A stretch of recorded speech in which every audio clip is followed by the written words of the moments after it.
You are about to witness history in the making.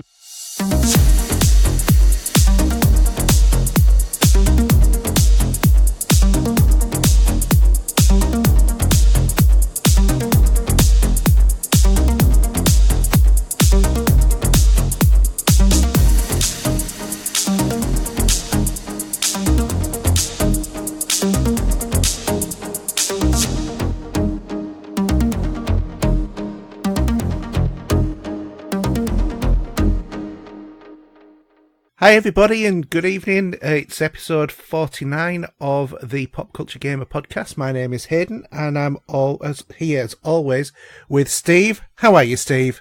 I'm good, thanks. How are you? Yeah, not too bad. It feels like an absolute age since we've recorded again.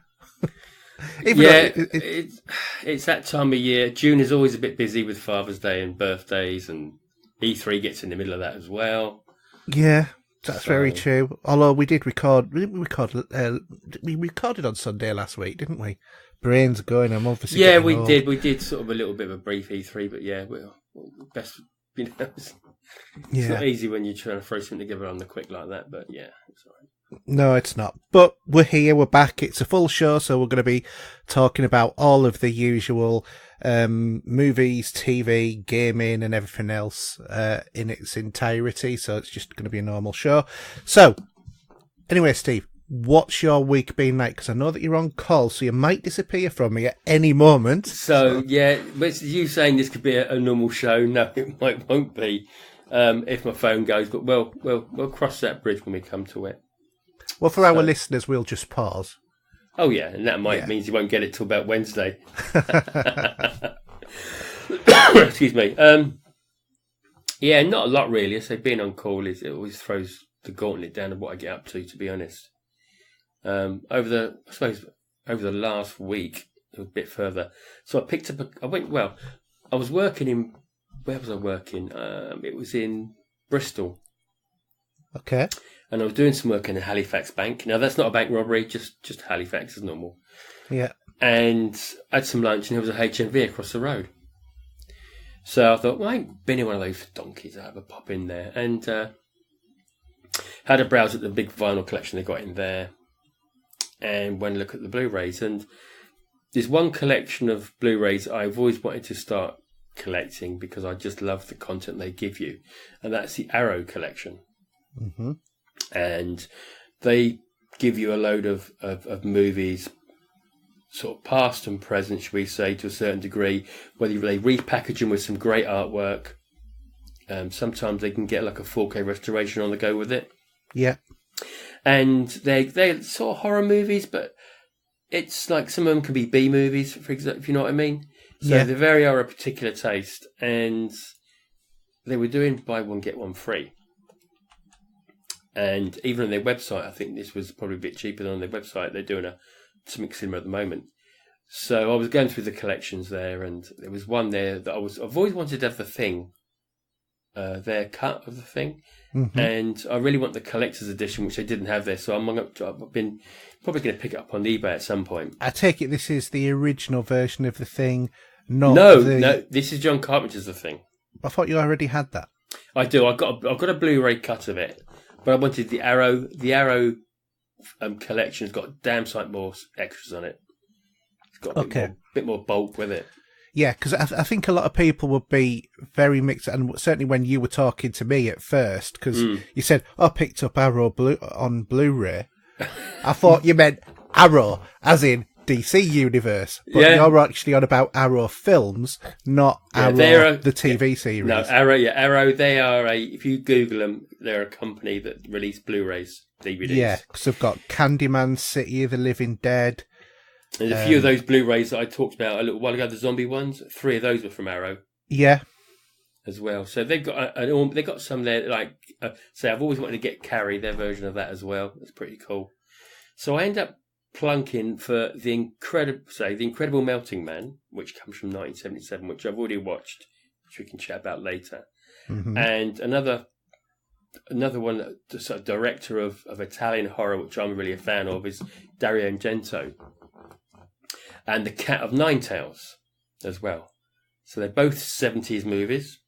Yeah. So, really good. I mean, I say we'll talk about them a bit later, but I just, when you look at their catalogue, it's absolutely huge, and they always do sales. So, I mean, it was like I was like a kid in a sweetie shop. What two shall I get? It was difficult. At one point, I pulled out two, and then I put them back. Pulled out another two and put them back.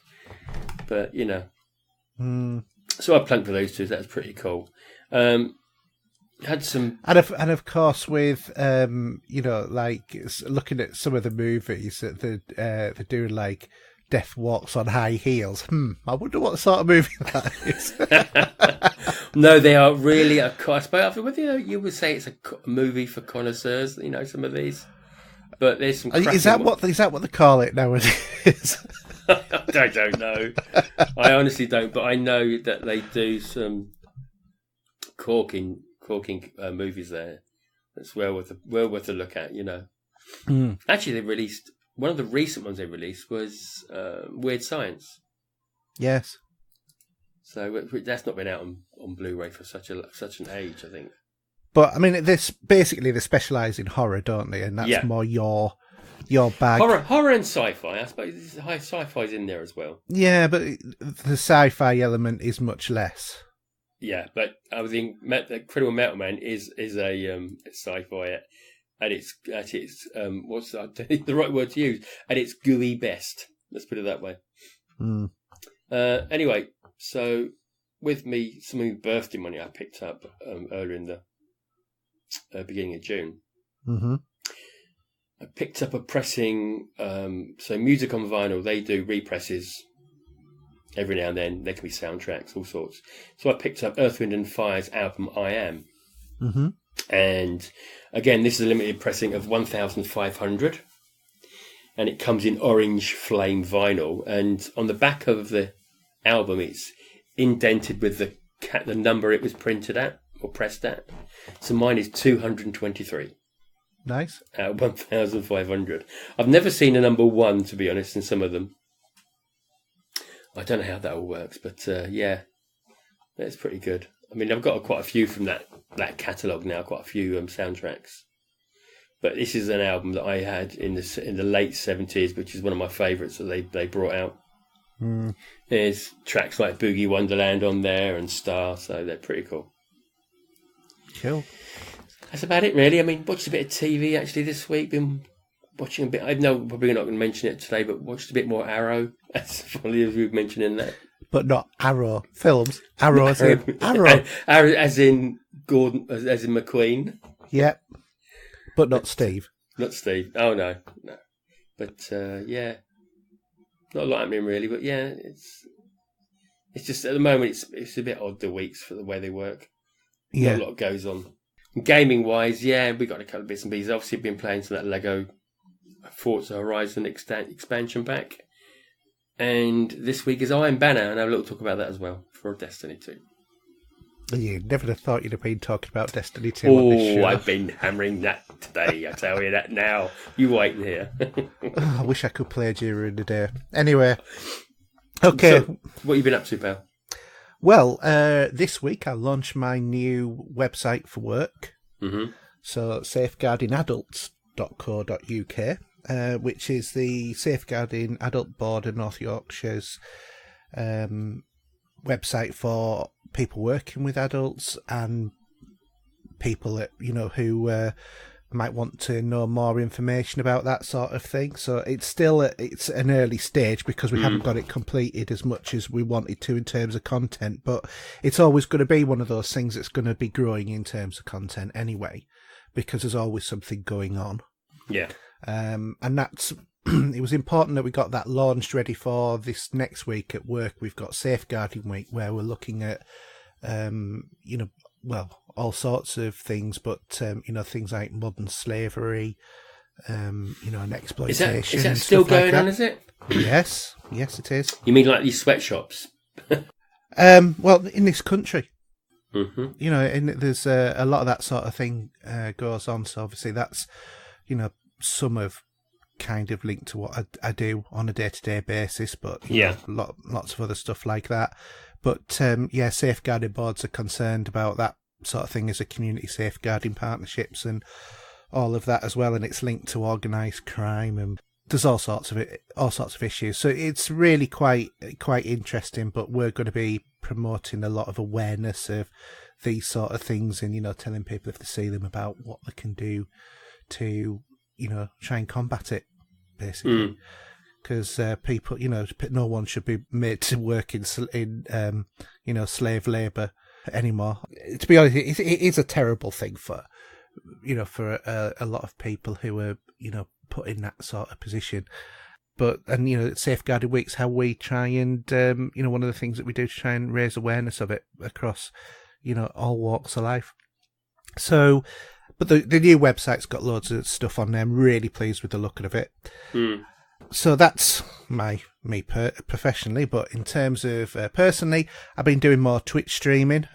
Seems to be going all right, getting a few more subscribers. So thanks to Nicky, Mark, Shadow Ants, and Caracal for their subscriptions to the channels, my newest ones. Basically, my idea now is, because the Patreon didn't really go down very well, but I thought we can use that to sort of maybe fund the show in the longer term, because people may or may not know, but if you subscribe to Amazon Prime, you also get Twitch Prime, and that means you can subscribe to one channel per month, and you get that as a free subscription. So like a $4.99 subscription. So the base sort of one that they do other ones. But basically you get to look at the channel advert free for the month that you subscribe to it, and then you got to go back in and redo it every month. So because Twitch is owned by Amazon, then what they then if you subscribe to the channel, they take the lion's share of that, but you get some money from that. So, but you have to have like £100 in there before you can even take it out. So I'm nowhere near that. Oh, God knows, yeah. But by the end of a year, if it pays for the hosting, it pays for the hosting, doesn't it? Cause I'm just having a look actually on the app, actually, where you can subscribe on the app. I was wondering if I can do it for ourselves. Well, you should be able to subscribe to me, Yeah, that's what I'm saying. Might as well, mate. Yeah, not waste it. No, exactly, because if you're not subscribing to anyone else, then you just lose it at the end of the month. Yeah. I'm just looking on the app at the minute, see if you can do it on there. So, you should be able to. You should just be able to subscribe when you find it. So, anybody who is interested in supporting the show in that way, it's not actually going to cost you any more money, as long as you're not using that subscription up for someone else. So, please do, search for us, HERJ UK, on there, and then we can use that to basically give you more content in the future. There you go. Subscribe with Prime. Bang. Done. Brilliant. Thank you very much. So, I mean, I can make cut later, all right? I have to admit, after I've sort of like done that shameless self-advert to try and get money in for the show, I have been a little bit all over the place in terms of the schedule. I do try and like to keep to a normal schedule, try and do like an hour or so every night, but it's not always feasible or sustainable. So at the moment, Tuesday night is out for me because I'm out until about 10:30 at night. When I get back in, I'm cream crackered. But I do try and do as much as I can, So, but I am hopefully over the summer holidays I'll do a bit more of a fixed term sort of thing, so that when I'm going to be doing stuff. Also, got another gadget sort of. I've gone back to using an arm with my Yeti mic. Oh, the extension arm, yeah. Yeah, because it is much better, because it gives you freer access to your desk, and you can get the microphone closer to your mouth. So when your desk is as much as messy as yours is, I can understand that. Because if no one knows, it's absolutely diabolical. It's not. I don't know how you do with it. It's because I've got so much stuff on it. You've got so much crap on there. Yeah, I have. But hey ho, that's it, isn't it? Really. I've also been doing more audible sort of stuff, because I've been going through Arthur C. Clarke's Rama series. So I'm on the last book, which is Rama Revealed. And really enjoying it. Oh, okay.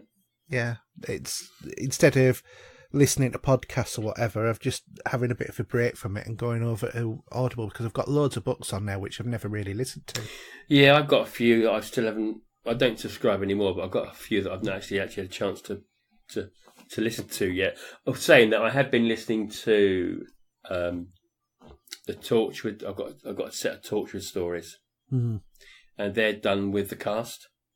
All right, okay. So they're more like a drama than just someone reading a book.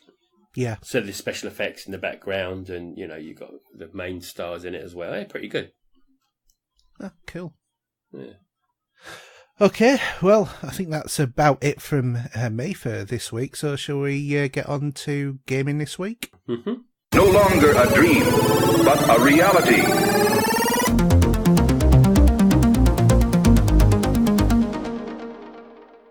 Okay, so after that rather humorous stop which we had there, which you will not know anything about, my Alexa suddenly decided to start jabbering away for no unknown reason whatsoever and gave me a calculation of something because I counted down from 5. Anyway, this week, so I haven't got any news, Steve hasn't got any news, so we'll go on to new releases, and I'm going to let Steve read these out. Oh, that's kind of you. That's all right, because you always give me the long list to do, so I'm having my revenge. No problem. Okay, so for the 25th of June, we have Car Mechanic Simulator on PS4 and Xbox One. We have Judgment on... Evidently, if you go into game and you ask for that, they go... I don't know. It's going to cost you. Judgment on the PlayStation 4. We've got Monster Jam Steel Titans, PS4, Xbox One, and PC. So the 25th as well. Finally, on the 25th, we've got Samurai Showdown, PS4 and Xbox One. For the 27th, we have MotoGP 19 on the Switch. The Sinking City, PlayStation 4, Xbox One, PC. Tour de France Season 2019, PS4 and Xbox One. And the rest of these are for the 28th. So we have Bloodstained, Ritual of the Night on the Switch. Death's Gambit, PlayStation 4. F1 2019 on PS4, Xbox One and PC. Hollow Knight, PlayStation 4 and Switch. QI VR on PSVR. I think it's supposed to be Quiver, isn't it? Could be, but yeah, okay. Super Mario Maker 2 on the Switch, and Super Neptuna RPG, PS4, Switch and PC. There's one for Nicky straight away, Super Neptuna. Yeah, bit of tuna. Okay, so do you want to do the video game charts as it's a small list? Yeah, the video game charts are as follows. So at number 5 down from 4 was Red Dead Redemption 2. At number 4, up from 12, we have Forza Horizon 4, no doubt very much helped by the new Lego Expansion pack. At number 3, staying in, as all of the rest of these are, number 3 is Marvel Spider-Man. Number 2, Days Gone. And at number 1, FIFA 19. So, is that being helped by the Women's World Cup that's on at the minute, maybe? It quite could possibly be. I wouldn't like to speculate, but it would probably be so. Likely. Yeah. Yeah. Do you know what I did? It's really got to say, I saw a great cracking shot on Twitter of a set of two teams from the World Cup, Women's World Cup. And there's a free kick picture. And one of the girls just had her arms down, but 3 of them had their hands crossed across as if they were trying to protect something. Maybe they do that out of habit because they watched the men do it for so many years. I don't know. Maybe. Funnily enough, at the beginning of both of the movies I've been to see this week, they've had an advert where it showed women playing and they've been, holding the hands in front of the, the groin area. Yeah. As a cover, which, I can understand why men do it. Obviously, yeah, because that hurts. Yeah, it does. Well, I suppose it will hurt with women as well, but not in quite the same way as it would with a man. And that's just basic equipment sort of thing. That's not any sign of a chauvinistic remark. In that. Not at all. Not at all. No. I think that all men know what a certain sudden hit in a certain area does to you, because it does make your voice go up several octaves. It does. Anyway, balls to that. Let's move on. Okay. So, Steve, what have you been playing? Okay, so a little bit of Iron Banner chat first. So, Destiny 2's in Season 7 at the minute. Season 7, yeah. And Iron Banner kicked off for the first time in the season this week. And they've done it slightly different this year. Or should I say this season? What they've done is, to get the armour, they have put a little quest chain in front of you. So you have to do a quest, which obviously involves playing Iron Banner. There's a 10-step quest, and with that, you get all the armour. And then once you get that piece of armour, it goes in the loot pool. So with any coins that you earn and you do the lucky dip drop on it, you will get a different version of different role with the different pieces of armour. Okay. So I've been playing that. I've been harrowing it, believe it or not, for 3 nights. And I believe it. Do you know what?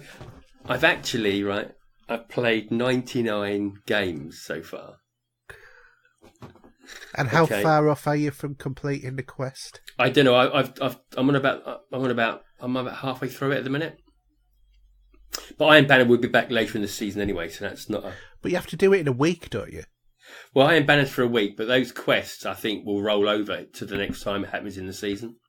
Because I was going to say, because again, this goes, if it has to all be done this week to get that. No way, I can't be. No, I would put money on it that what you do is, I'm on a certain quest step at the moment. If I don't finish it, that quest step will carry on when I come back when the next time it runs in the season. Okay. So I've got about 400 coins sitting there to use as well. And I've actually, the Valor rank, when you go from Guardian 1 to Legend, I've done it twice in a weekend. I'm not surprised if you've done 99 games. So I have really enjoyed it, and it was trying to find that sweet spot of what weapons to use. Yeah. So I got it down to having the rocket launcher that you get from Gambit, which is the Good Omen. So that always sits there sweet. And I've got a scout rifle and an auto rifle as well sitting in what I'm using. And it's working really well. I mean, actually this afternoon, one of the games, I actually came out on top first time for a little while, though I was actually top of the pack. So really putting an effort in there for the gamers, should we say, on our point of view. Mm-hmm. So been really enjoying it. That's good. It's good that you're enjoying it. I know it's a shame no one else is out there at the minute, but it's just I just love playing it, and that bit of effort against other human beings, that just does put a smile on my face when you're taking them out. Yeah, I still prefer, because playing with people against people. But... So yeah, no, I'm just thoroughly enjoying it. But anyway, so the other thing I've been playing earlier in the week, obviously when it was announced at E3 that Forza Horizon was bringing out the Lego expansion. Yeah. And as I chatted to you about it, I got it for free. Now, I think that's because it is because own the you've Ultimate. Got the Ultimate Edition. It is, yeah. Where other than that, it's $14.99. So you haven't really got it for free. You got it in your season pass. Yes, but I actually do own the game now, though. Yeah, I know. You bought the Ultimate Edition, didn't you? I did, in a deal.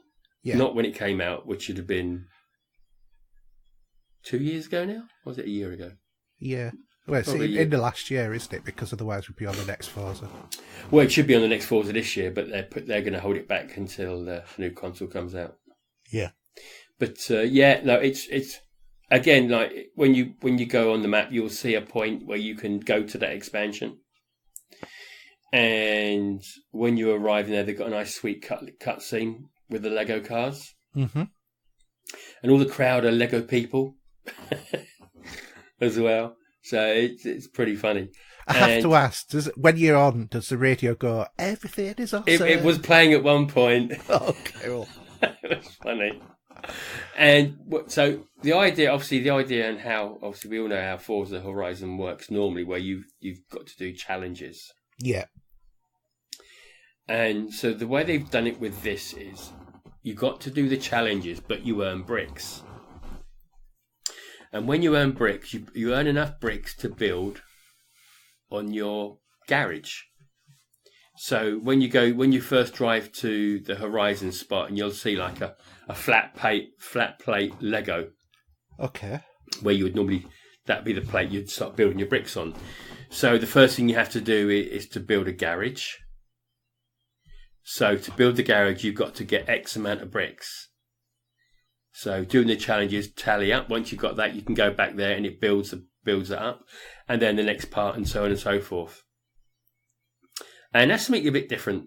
Being it's Lego, there's like a will to earn those challenges, to earn the bricks, to put your house together in Lego. So they're fitting it in with the franchise? Yeah, absolutely. Like they did with the Hot Wheels last time. That's right. Could say that all the houses are made of Lego. The grass is real grass as you would do in the standard game. Yeah. But all fencing and trees are all made of Lego on the streets, and you sit there breaking them all up as you go through it. Okay. So it's all right. It's I quite enjoy it. For me, it doesn't cost a penny, so that's fine. Whether or not it's worth $14.99, it depends how much you like playing with Lego, really. And how much you like Forza. Exactly. Yeah. So, and difficulty level about the same as the rest of Forza, or is it easier? I've left it. Well, it works exactly the same. So whatever difficulty level I'm on in the main game, that rolls into the expansion as well. Yeah, but presumably, I think you said before, you go into a completely new world. It is, yeah. But what you do, you go to a point and you get picked up and dropped off. So you go off the main map onto a separate island. Right. So does your character turn into a Lego man? No, she doesn't. Right. Okay. She's still blonde and wearing these welly boots and pink hat. Is all I'm going to say. Okay. But it's nice to go back to it. I hadn't played it for an age, and even when I came back to it, there was like a load of roulette wheels to do for money and cars that I was winning. I mean, I'm up to about 9 million now in the bank. Mm. So it's always there to pick up a new car if I feel like it. But you do, when you start the game, you start off in like a Mini, which is made of Lego. Okay. You can do the same thing as you do with the standard cars, where you can tweak it to get it as fast as you want and give it a paint look as well. And then I've just opened up the second car, which is a Ferrari Lego. And there is a third car, I think, but I haven't got to that yet. But how many cars is there in total? I think there's only 3. That's not many, is it, for an expansion? Well, no, it's not. They're just Lego cars. You know, there are other cars that you can still pick up anyway. So but, do you pick up like normal cars? Yeah, you normally do. Yeah. While you're playing the Lego levels. Yes. So when you spin the wheel, for example, on the roulette wheel, I still pick up a few cars in there as well. So. Okay, that seems to be a bit of a missed opportunity in terms of having a few different designs that you would win. I think there's only 3. I mean, obviously, like with the James Bond expansion pack, there was about 8 cars in there, for example, wasn't there? Yeah. And when they do other expansions, there's about 8 or 9 cars. But you just pick real cars normally anyway in the Lego land and still use those to play around in. So you can mix and match. Right. Okay. Not your cup of tea, maybe. I don't mind a bit of Forza, but I get bored with it quite quickly because it's very, very repetitive. Mm.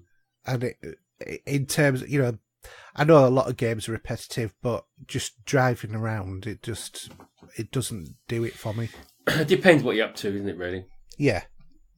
In the game. If you're going to if you're going to be there online with some other people as well, you just join in, and it's like anything, you just go and play a driving game for a while, then you go and play someone else. So yeah, and that's exactly what I do. Yeah, and I haven't even, to be honest, I haven't even been back to Gran Turismo for so long, where maybe I should do, but last time I played Gran Turismo was on the PlayStation 3.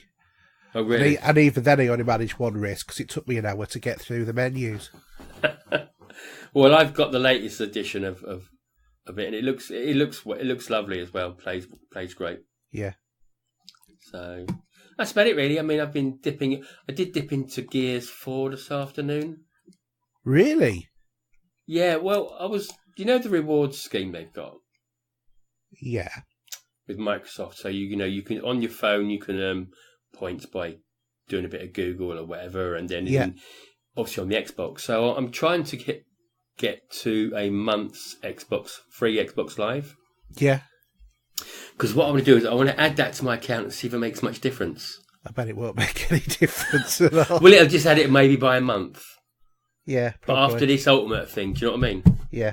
So anyway, so one of the quests was to get an achievement in Gears 4. So that can't take long to do. That was for 100 points. So I popped it on. I'm in Act 2 at the moment. So very early on in the game. Yeah. And it took me a while to get used to playing it again because it's been a while. But I completed another section. Achievement popped up. 100 reward points in the bin. Easy. I have to admit, I did really enjoy Gears 5 as a story. 4. 4. Yeah. I was thinking about Gears 5 because I was thinking that'll be out shortly. Yeah, it won't be too long. Yeah. But yeah, it was great actually. I did quite enjoy it, to be honest. It's a good bit of fun, but I've not completed the story there. Maybe I should do. I think that you definitely should do, but I think that the story's probably always best played with someone. Mm. So I'll try and get on, and then we can complete a few levels. Yeah, if you can jump into my game. Yeah, play it on Insane. Get all the achievements. It's quite good. I like it. Yeah. But anyway, what have you been up to? You've been on some weird, wonderful games? Yeah, as always. First one's a PC game. Is called Frostpunk. Okay. So this is a strategy game based on the end of the end of the world, effectively speaking. So it's the game's set in an alternative 1886 where eruptions from a couple of volcanoes are dimming the sun and other unknown happenings which have caused this volcanic winter. Mm-hmm. And basically, just like all of these sort of games, you have to manage both the citizens and the infrastructures to keep them alive. The game's from 11-Bit Studios, who were the creators of This War of Mine. Remember that one? Yeah. So it's from them. And anyway, so you're the leader of a group of survivors in different scenarios, and your goal is basically to survive this harsh winter where temperatures start at -20 and then they get cold. Hence the term frost. Yes, and it's punk because it's 1886 and it's all very steampunkish. Oh, okay. Yeah, so that's where the name comes from. So basically, while they say it's about managing your citizens and stuff like that, it's just an alternative version of SimCity with a different slant. If I'm being truly honest, because SimCity you do have to manage people, civilizations you have to manage, people by passing laws and ethical decisions and that sort of stuff. And this game is basically more of the same, but more probably in your face ethical decisions. Like, for example, one of the first decisions that you'll do is you've got to scavenge for resources. So you're in like a crater when you first start, and you have to get enough resources to turn on your power core, which is basically a steam driven thing. Yeah. So if you you can send people out to go and gather wood, gather metal, or whatever that's in this crater, and gather coal as well. And then when you get enough, you can then start the generator and you can start really building your city. You've got a technology tree where you can do research and stuff like that. So one of the first things that you will do is research about how to do expeditions. So you launch this balloon which has a flashy light on, and then it gives you the ability then to get expedition parties, which you can then send out into a wider map to go and look at various different sightings and places, which might mean nothing, or it might mean that you find people, or it might mean you find resources, all that sort of stuff, or things could happen. The same way you could in some of the Sim cities, like where the aliens used to attack and stuff like that. Yeah, but this isn't quite. It's not the same in Civilization, where you say it's going to take you 3 turns to get there, but you've got to say what direction you want to go in or whatever. Yeah. You've just got a static picture with points that just keep appearing, and then you just say go there, and you can see them walking there basically in a straight line, but very, very slowly. So it might take them a couple of days to get there, which is effectively like a couple of turns. But it's not the same. It's not done in the same way. It's not as controlled or anything like that. The main area where you control is within this crater. So as I said, you have to mine for resources, find food, you have to train people up to be hunters, that sort of thing, explore for other survivors, and keep the temperature warm as the temperature plummets to minus 40, minus 60, whatever. You upgrade your city central heat source, which is the equivalent of power, and then just like you would have a substation on SimCity, you would have similar ones on these, which will keep habitable areas warm. You might, one of the things that you come up with very early, I've mentioned about collecting resources, is do you use children as slave labour or not? after what you're getting up to in the real world. Yeah, exactly. Well, no, I'm doing it with adults, aren't I? So Okay, yeah. But in terms of that, you look at, am I actually? Do I want to? Say that the children have to, earn a keep, which will mean that you'll get resources in quicker, but it will reduce the morale of people. Or do you say, no, we'll keep the children safe, which will increase the morale, but then puts a requirement on you to build a children's home within a certain amount of time and staff it, which will mean you'll lose resources and not gather as much. So these are the sort of morality choices. You get other choices later on, do you ration people with something that will eke it out but that won't be quite as healthy, or do you give them more healthy food but less of it so that they're always hungry? Or do you invest in treating somebody who will later not be able to work and be quite sickly most of the time? Or do you lob the limb off and, which would mean that they'll be healthy and can still work but a depleted capacity and will not be happy? So you get all of these sorts of little choices in the game, which you decide all the way along. So it's all very much you would choose certain things with SimCity. That's more to do with taxation, or Civ, where it is about the development of your society as well. So there's aspects of all, but all of the laws that you pass all have consequences.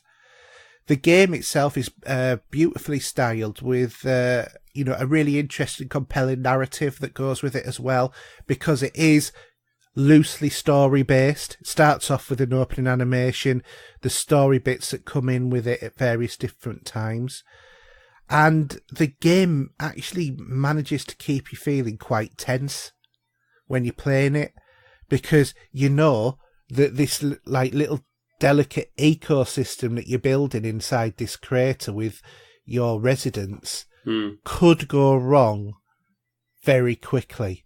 And if it goes wrong and people lose faith, then they kick you out. And that's the end of that game.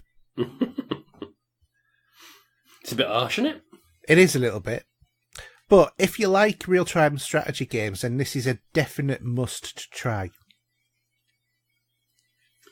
Yeah, it's a good example of the genre, I think. Really enjoyed what I've played of it so far. I'm going to continue playing it, but it is quite a difficult game, to be honest. So, have you got all your achievements out of this game where you need to? No. I got kicked out very quickly. Some of my choices I thought I'll try and be nice all of the time. That doesn't work. Then I thought I'll try and be nasty all of the time. That doesn't work. See if it was loaded one way or another. But yeah, it's enjoyable, and there are different things that you can do if you can tackle problems in different ways. Yeah. The first time, what I didn't do was build more than one expedition group. Right. Because it didn't seem to allow me to, but I found a way to do it a little bit quicker in the game later on. But what I was doing all of the level 1 researches and doing all of the level 2, and I don't think that's the way you're supposed to play the game. And I think that the expeditions is one of the key bits, because they find more people, they find more resources, and that's what you need, especially as your city starts getting bigger and bigger. Just reminds me, actually, we need to go back to Jurassic Park at some point. Yes, I haven't played that for ages. I've been thinking about it. I was thinking I'd like to play it on the PC. There's loads of expansions for that now that have been free, extra bits and pieces. So. We'll have to have a look. Anyway, what else have you been up to? Well, I've been playing PlayStation now.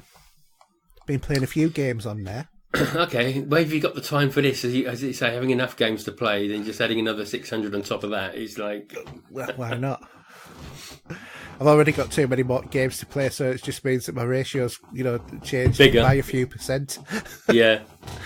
But I decided I was going to try it because it was on sale on the Days of Play thing that PlayStation had, where you got 30% off or something like that. So it ended up being 60 quid. So what I did was went to CD Keys and I spent 70 quid on... No, sorry, 60 quid on two £35 prepaid cards. Yeah. Which I put on my account, which gave me 70 in PlayStation credit.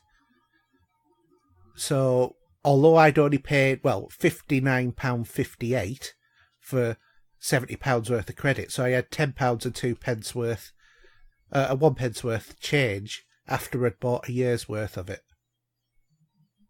which I thought was quite good. Yeah. If you see how the maths works there, it does work. But yeah, because at first I thought, I'm not really that convinced with this, but there's a few old PlayStation 3 games that I don't have that I've not played.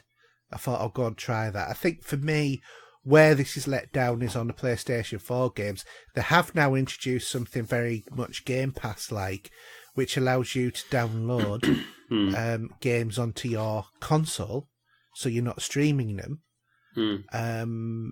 But I was actually more...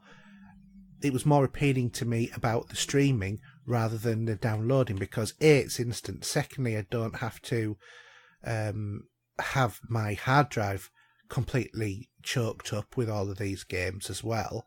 And it means that you probably dip in and out of games a little bit more than you would do anyway. So, for example, I had a go at Dark Void as one of them. Do you remember that one? It was on the 360 as well.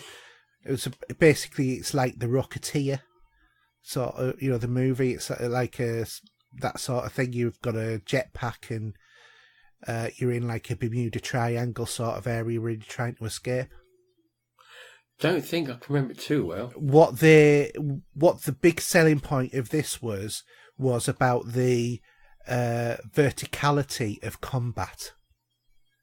Because where unlike, for example, Gears, you would, run along the ground and duck behind obstacles, when you were, going along.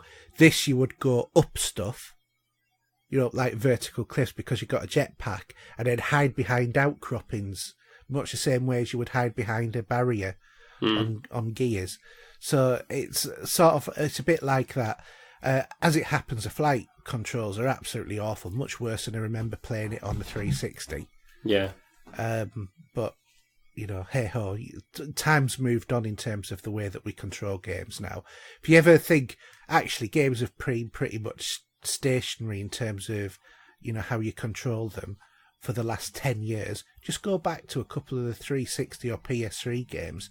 It's amazing how much controls have changed. Yes, I mean, it's if you go back just to playing some of the old Resident Evil games that have been ported, yeah, but they still keep those tank controls, and you think, how the hell did I actually completed this game? It just it seems much harder these days. Well, I picked up Resident Evil Code Veronica X.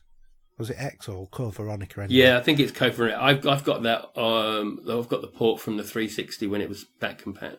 Yeah, well, I've got that on the Xbox as well, and I have to admit I can't play it. I just couldn't get to grips with the controls.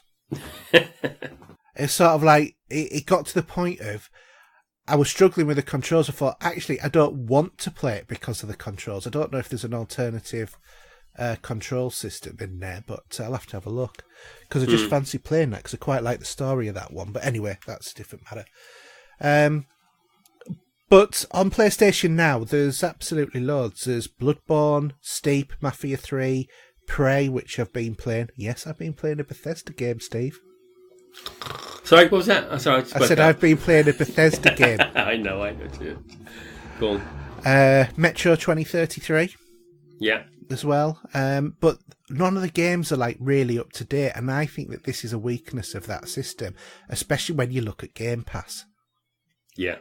I think that PlayStation now has a lot to offer, but I do think that Sony needs to buck their ideas up on that. Well, I'm sure there will be something since they'll be looking at it now, what point of view from how, Xbox have handled it and how well it's going. Yeah.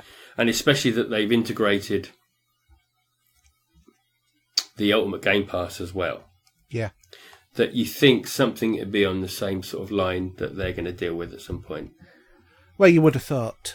And they normally do copy off each other. But it'll be interesting to see.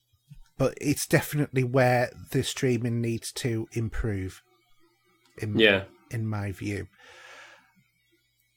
In terms of the quality's good. I don't think it's as good as actually having a game installed on your machine. The lag, I didn't really have a problem with lag at all. What I would say is, it is bandwidth hungry. So if you're on, even a fibre connection, and you've got other people on a network watching Netflix or whatever, yeah, I think it takes more bandwidth than Netflix does.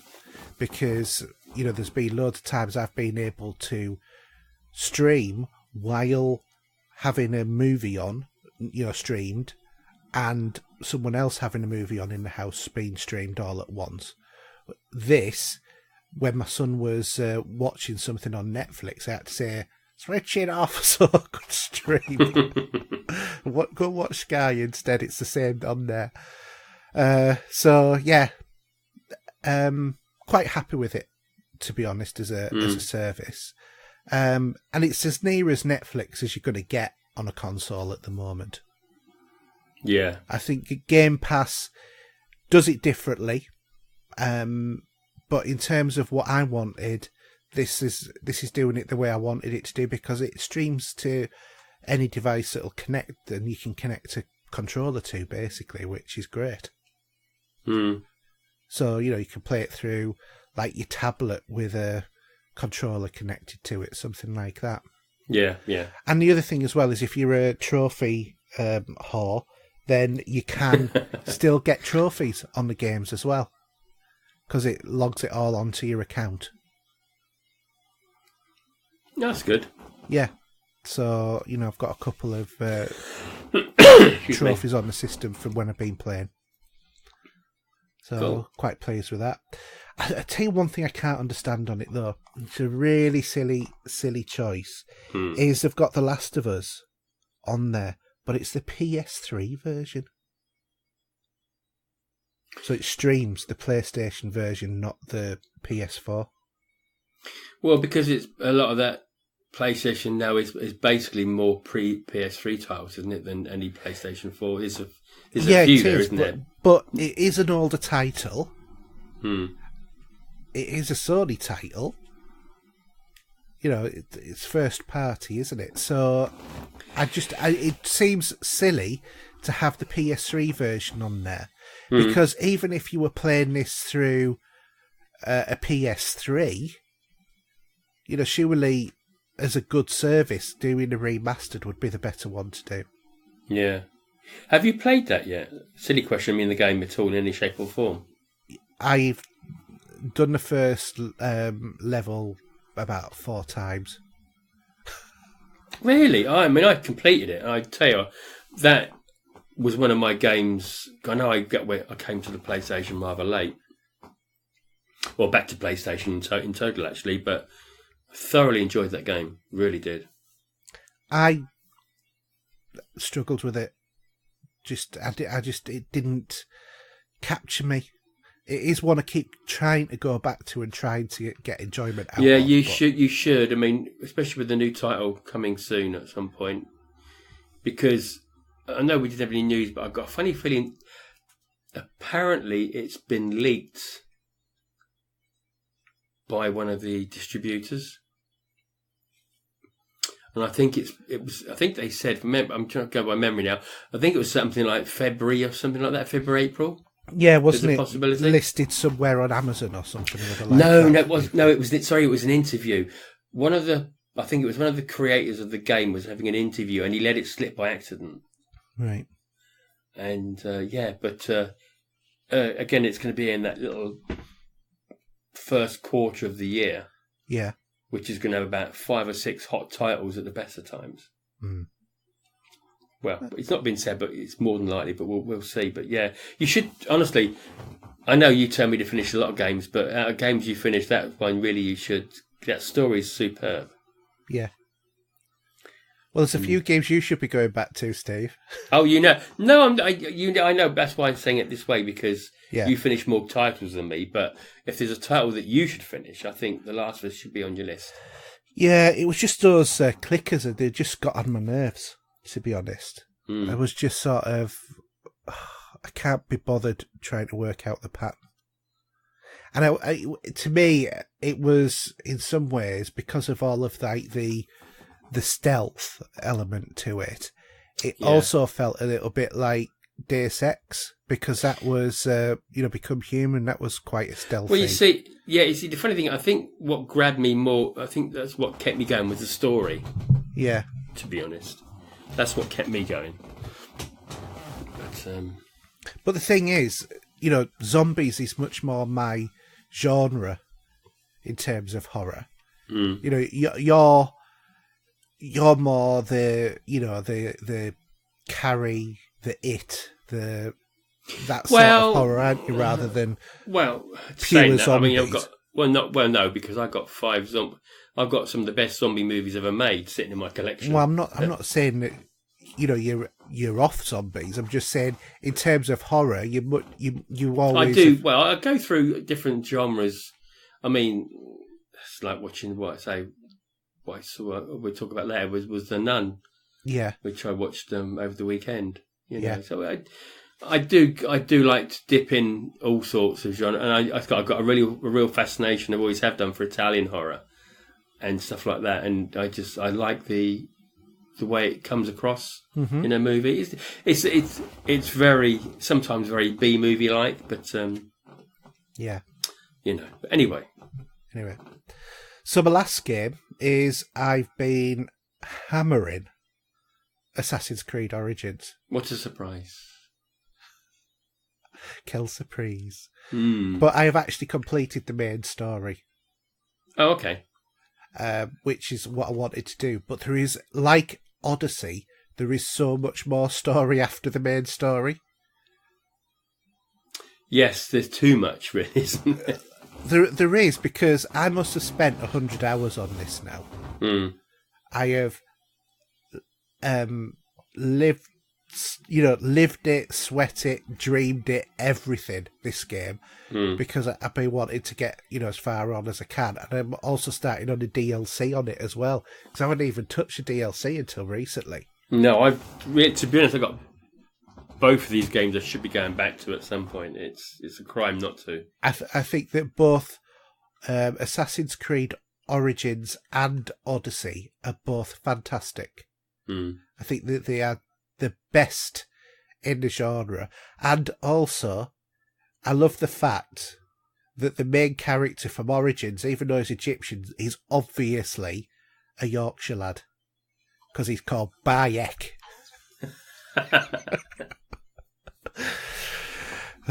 But yeah, it's a really good story.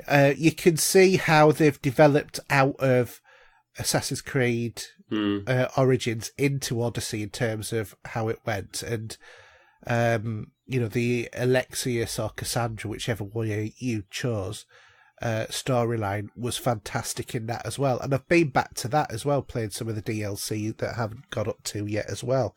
But I've been doing something like the Pharaoh challenges that's on at the moment. So there was like an Egyptian god that you had to battle against. Hasn't that museum stuff landed on top of it as well yet? That you can download the museum stuff, which will give you a guided tour. I haven't tried that.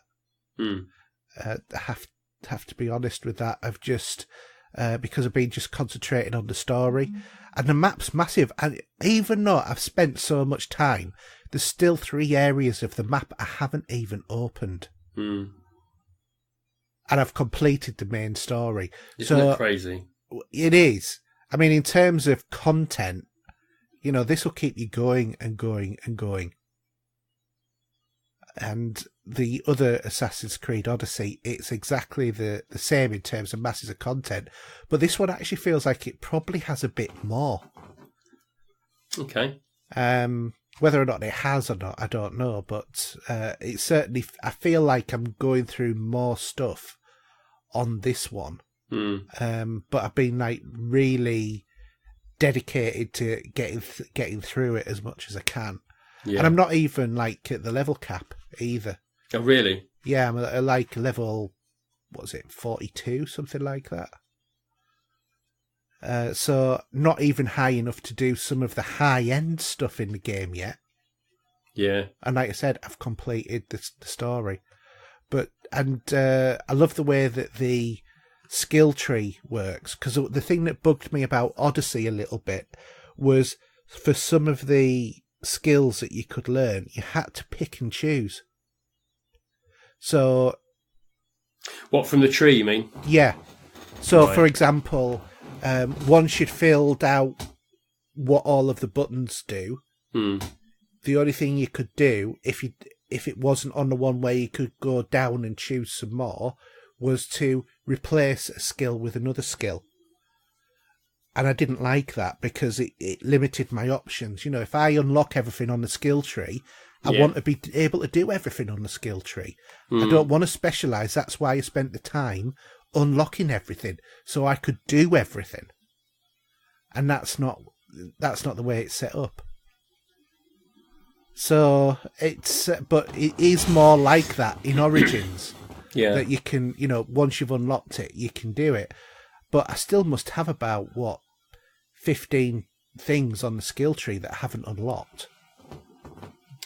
Yeah, do you think sometimes they're a little bit too big or not? They can be. Yeah, I think there is definitely because they get a bit overwhelming, don't they? When you see that map. I mean, I suppose what you can do, if you go into your options, you can take some stuff off the map, maybe make it a little bit more palatable to. Well, to if you what zoom wanna in do. as well, you can zoom in, and that takes it down a bit.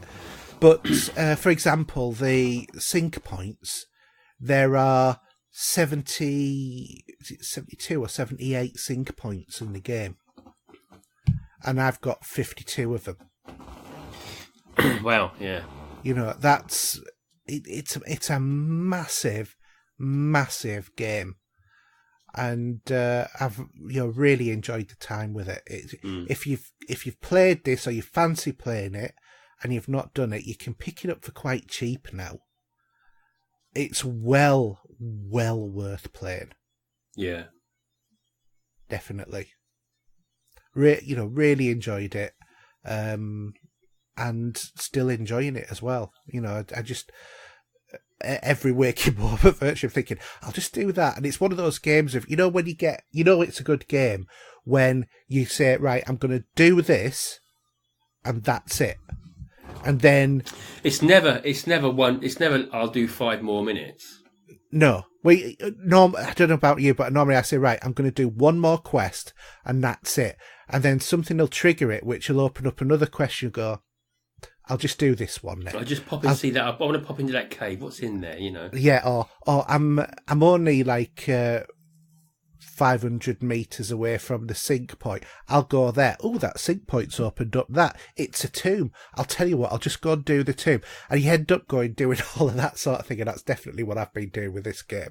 But there's so many, but I love the fact that there's the tombs as well that you can do, and then, all of the kind of semi-puzzles that they are. Yeah.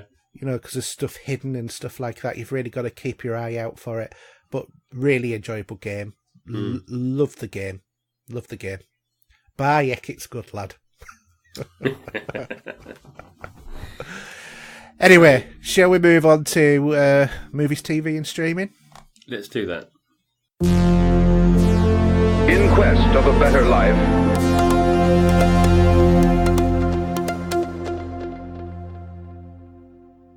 okay, so movies, TV and streaming. Well, I've got a few films to talk about this time, but we'll start off with, I haven't got any news, but Steve, have you got any news there? No, one little thing. I think Daniel Craig is now going back to filming after doing his footing before the start of for the Bond. Yeah. So that's back. There was an incident at Pinewood Studios as well, where there was, I don't know if it was a little explosion, something went wrong outside the side of the building. So I think at the moment that movie's doomed. A stuntman got injured as well, didn't he? Possibly, yeah. It's a right mess at the moment. I've also heard that Rami Malek's having to go in on an evening to do stuff and whatever because of filming conflicts. Oh, has he got too much on? Yeah, evidently. Well, look, Michael J. Fox worked 24/7 when he was doing Back to the Future and Family Ties, so I'm sure he can cope. Yeah. Well, I mean, he got what he wanted from the song, didn't he? I want it all and I want it now. Yes, he absolutely does, doesn't he? Yeah. Anyway, so cinema releases. So cinema this week on the 28th of June, we have Yesterday, which I'd not seen this clip until I went to the cinema the other day. And actually this looks quite good because it's about a guy who gets knocked on the head or an accident or run over or something, and then wakes up in a world where the Beatles never existed, but yes, he knows the songs. I've seen the trailer for this somewhere. I don't know where I saw it actually. Yeah. But when you said Jesse, I was going to continue singing it, if you know what I mean. Yeah. But it's like a little bit of Life on Mars, in it, in a way, theoretically, that sort of idea. Yeah, I actually I like the idea as a notion. To be honest, I think it gives it an interesting sort of thing of what would a world without the Beatles be like? Because the Beatles were a big pop culture icon and a big thing for pop culture references as well. If you think about it. Yeah, I mean, that's why, and it's like that other TV show, for example, Goodnight Sweetheart. Yeah. and in that where Gary Sparrow goes through a time portal into the time during the war. Yes. And he starts saying that I've written this new song, and it's like a Beatles song or something like that. Yeah. So it's been done before. There you go. I did find one of the things funny, though, where it was showing them recording Hey Jude. And I forgot what the name of that ginger-haired singer is. I can't stand him. He was on Game of Thrones, and he's been on other stuff. I'm not sure off the top of my head, but carry on. Well, anyway, he was saying, "Oh, why don't you try it as Hey Dude?" Oh, right. To be fair, that was funny. Excuse me. Anyway, other films out this week. We have The Queen's Corgi, Robert the Bruce, In Fabric, and Support the Girls. So, there we go. So, what about, Steve, anything that's picture fancying this week's movie releases? Let me have a look. I cannot see a great... So we got American Horror Project Volume 2 on Blu-ray. We have Early Woman film... No, what's that? Happy Death Day to You, Blu-ray DVD. Wasn't that one that you were talking about a while ago? Yeah, I've seen the first film, Happy Death Day, but I want to see the sequel. Okay. Brilliant. It is Groundhog Day for horror genre. Because if you remember the first film, she kept waking up and dying and then waking back up in the same point in this bed. Yeah. So she's trying to find out who murdered her, who's trying to kill her.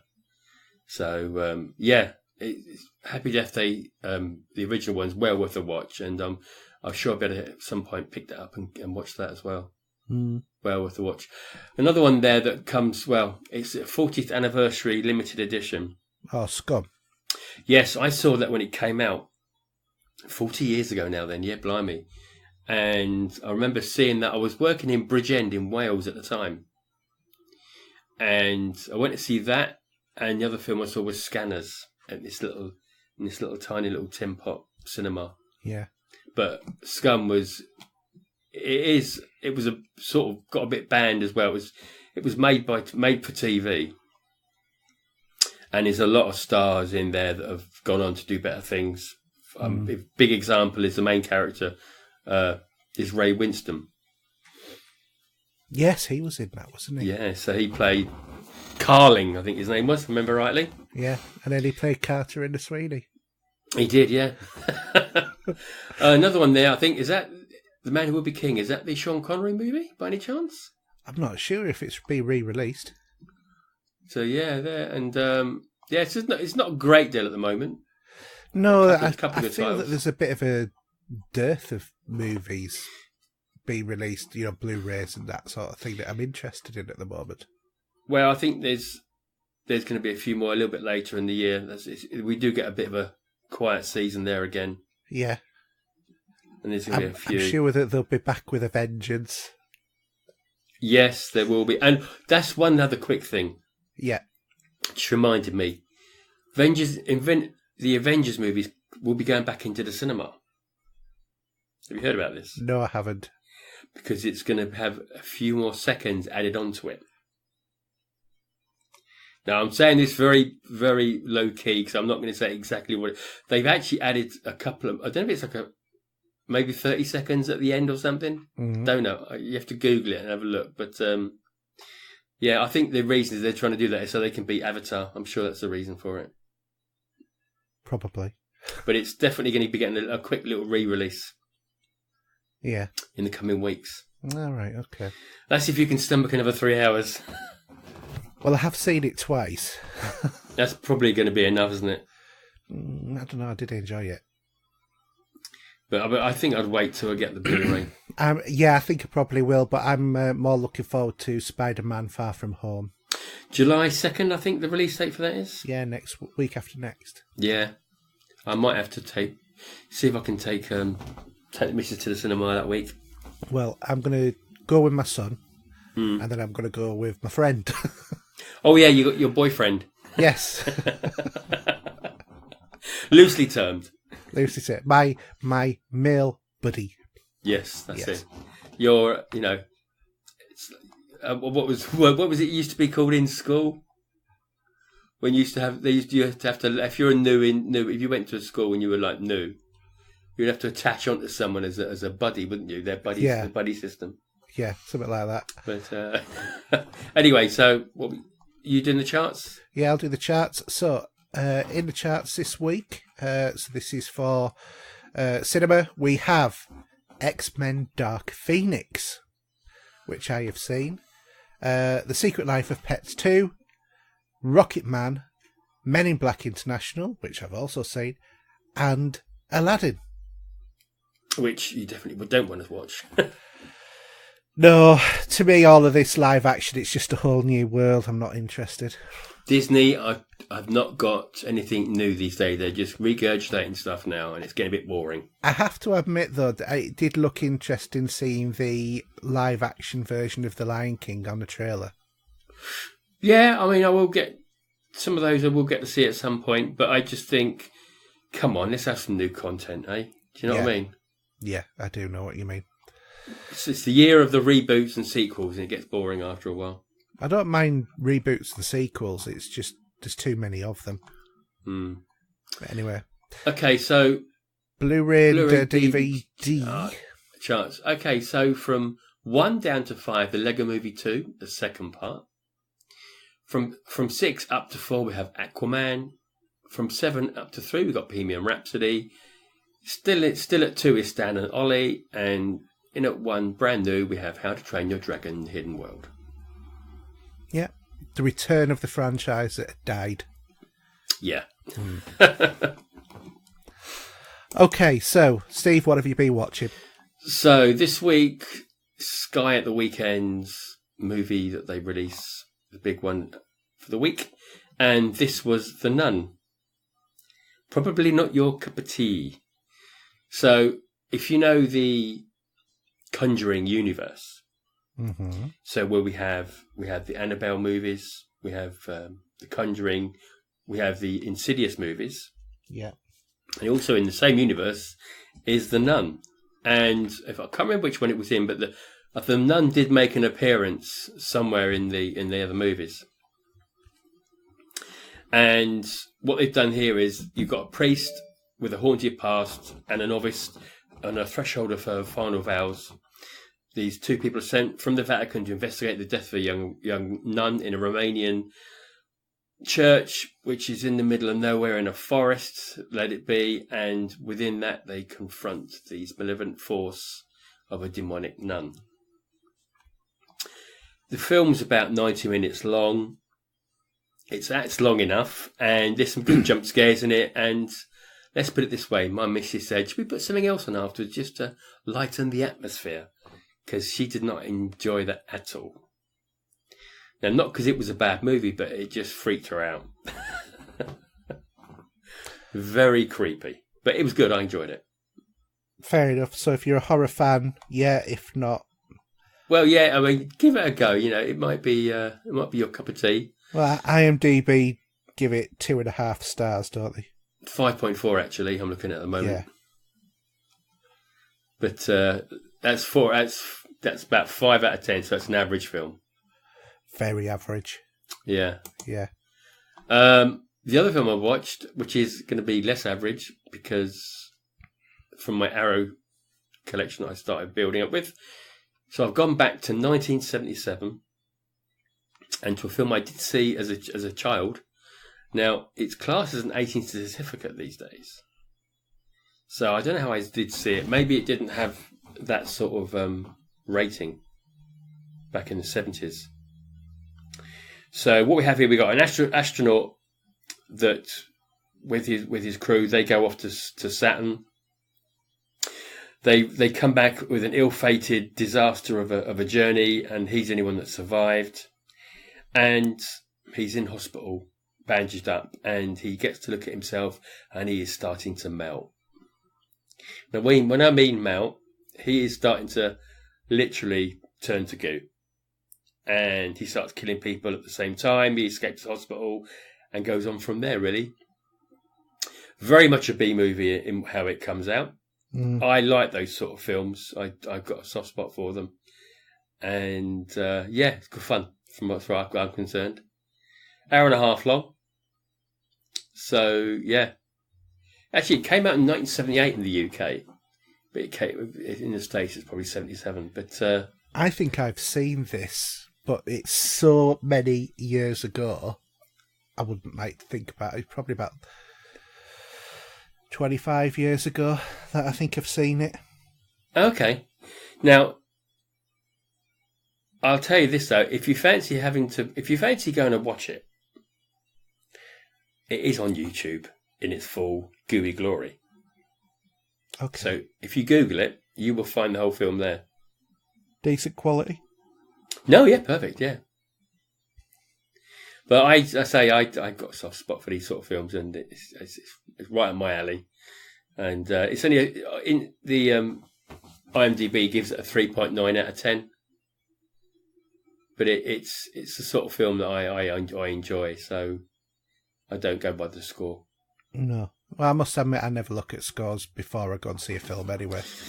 No, I've seen this before, so this was a return for me.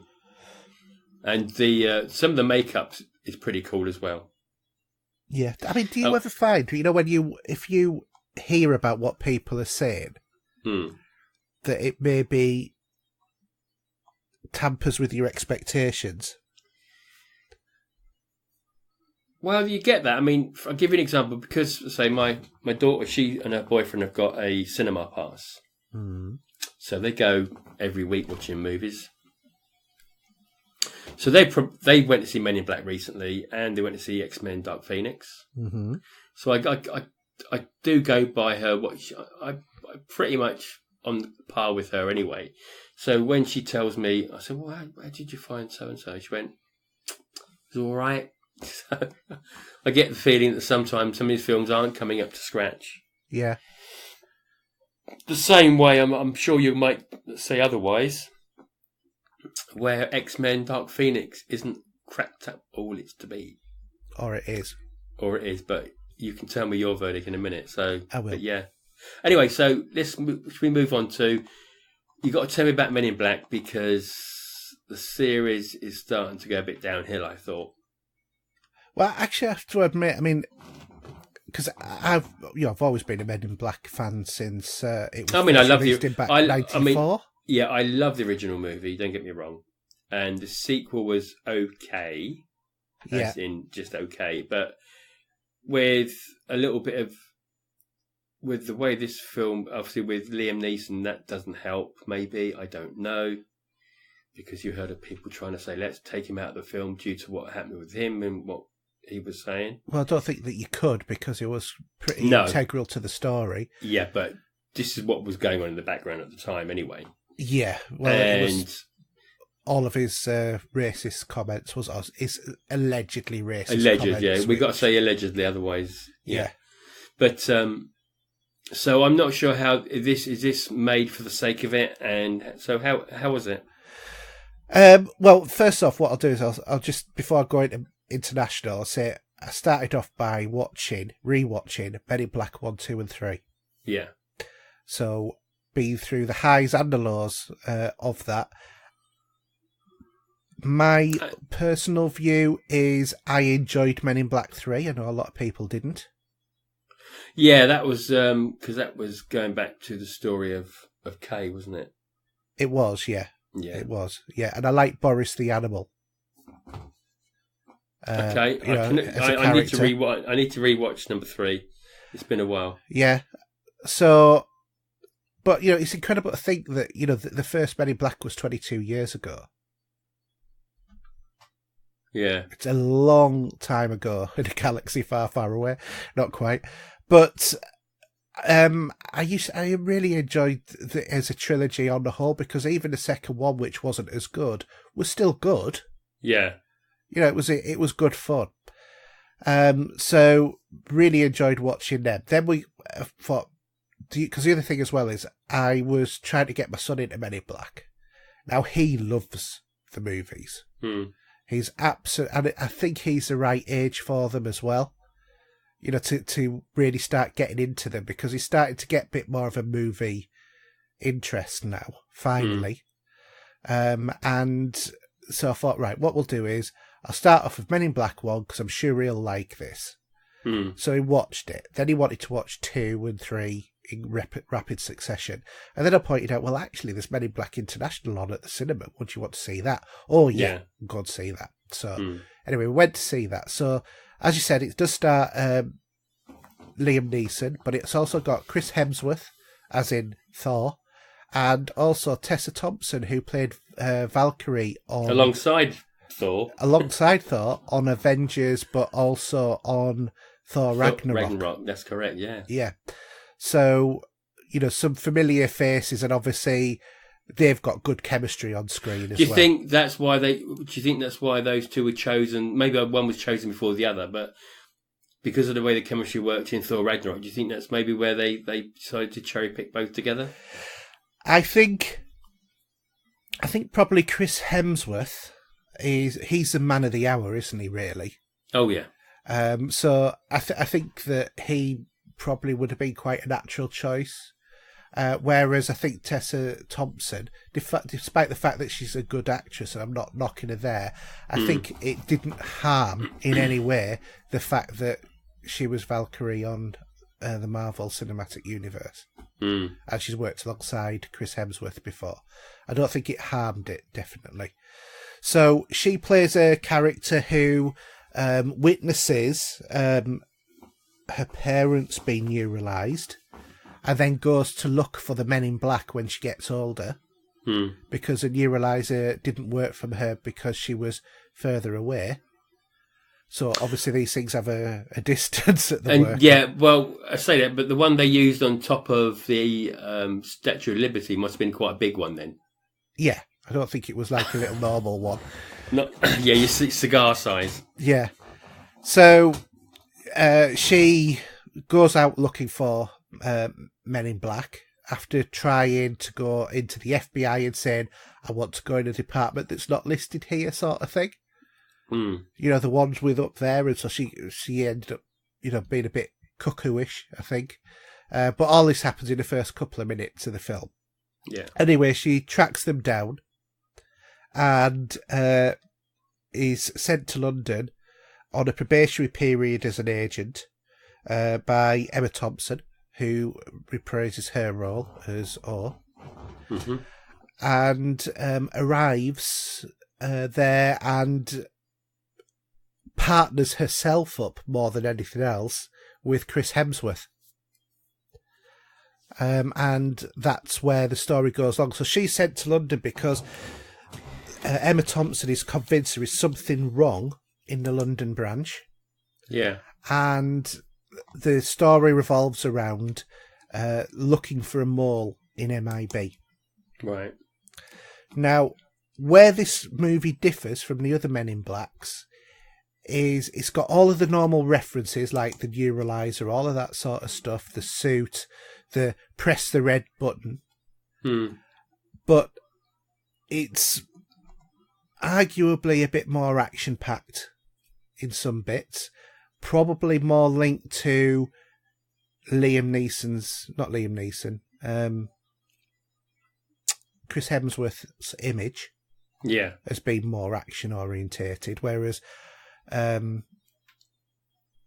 Will Smith was much more comedy orientated, even though he could do the action as well. Well, you're saying, I'm only going to assume, because I've not seen it though, but Chris Hemsworth plays this for laughs anyway. Yeah, he does. The problem is there's not many laughs in it, and the ones that are in it are a little bit flat. Okay. It's not like, I don't know whether or not it's because we've been exposed to too much Men in Black or whatever, but all of the references are there. It's just some of it doesn't work in the same way. Now, you can't blame Liam Neeson for most of that because, to be honest, he doesn't have massive screen time.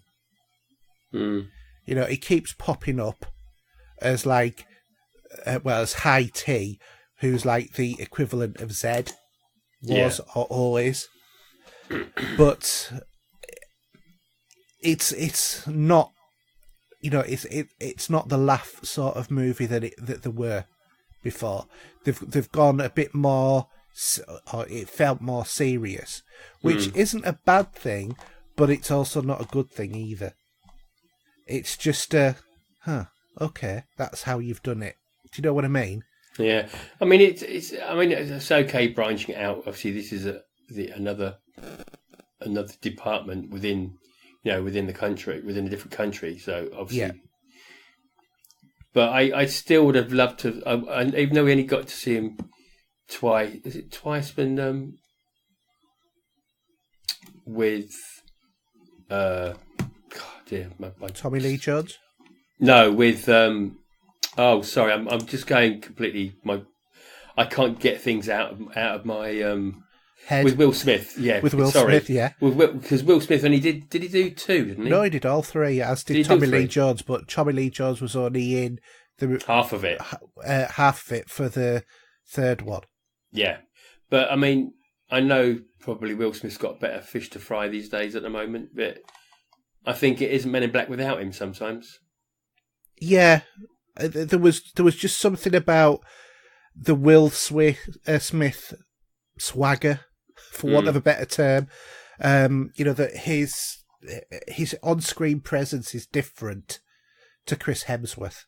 Yeah, and don't get me wrong, I love Chris Hemsworth. I think he's great. But do you think Chris Hemsworth now might feel typecasted a little bit?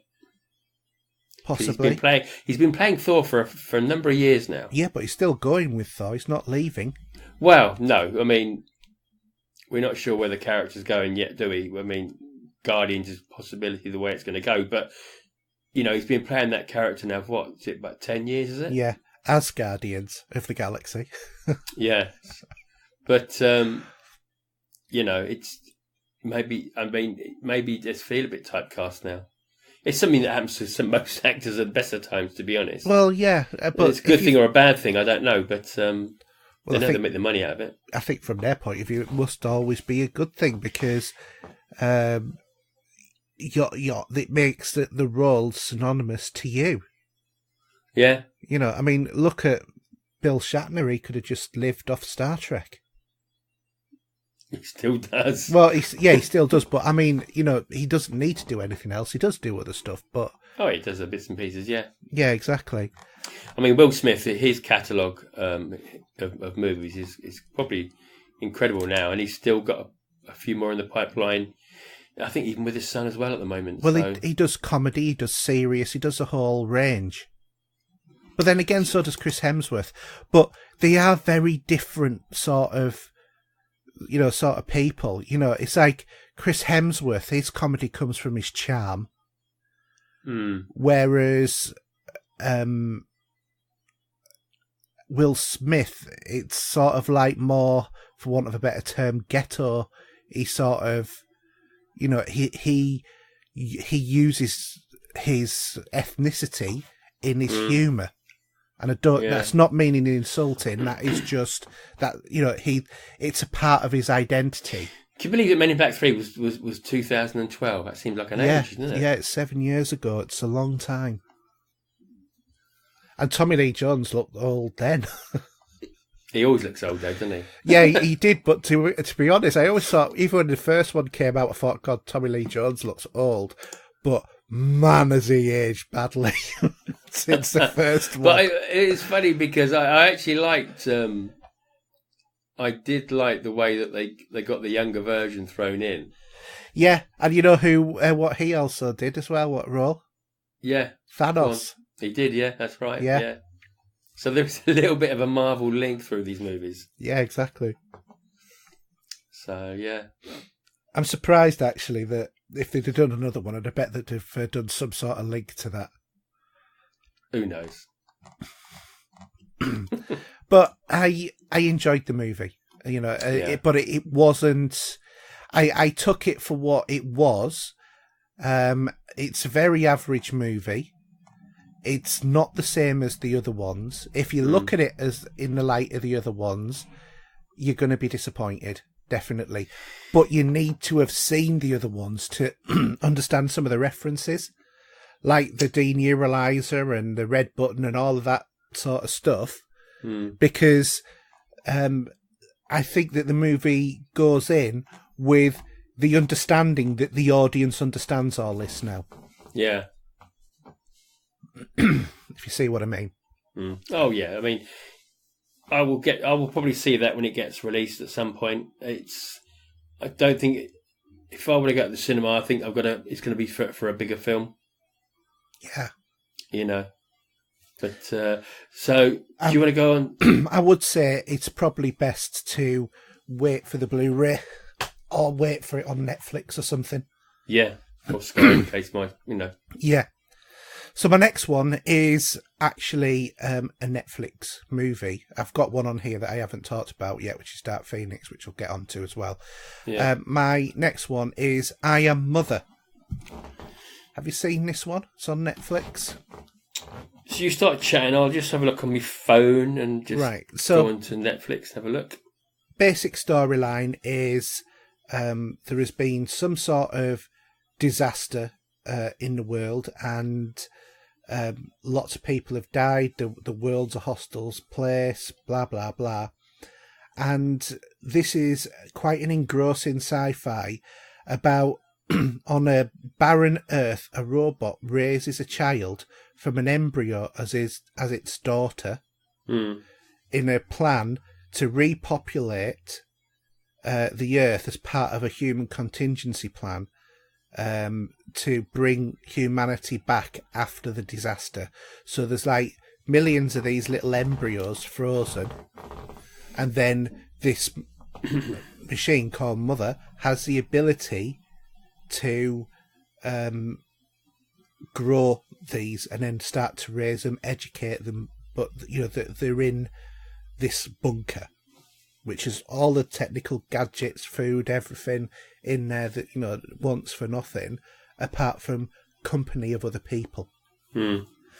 So, daughter, which is the main character's name because she wasn't given anything else, is the first of the humans to be brought back, and she's a very curious child. About and she's very curious about what's outside of the bunker, because her mother says that nothing can survive out there. When I say her mother, I mean the machine mother. And her interests are piqued when she hears sounds emanating from the other side of the bunker hatch. I'm not going to say any more because that would ruin the story, but it's on Netflix and I really enjoyed this. Okay. I did predict a lot, I have to admit. So it wasn't. Was it obvious the way the storyline was going to go? Then was it, or? Well, it depends. It might just been the way that my brain was working, but there's lots of plot twists and misdirections and whatever. But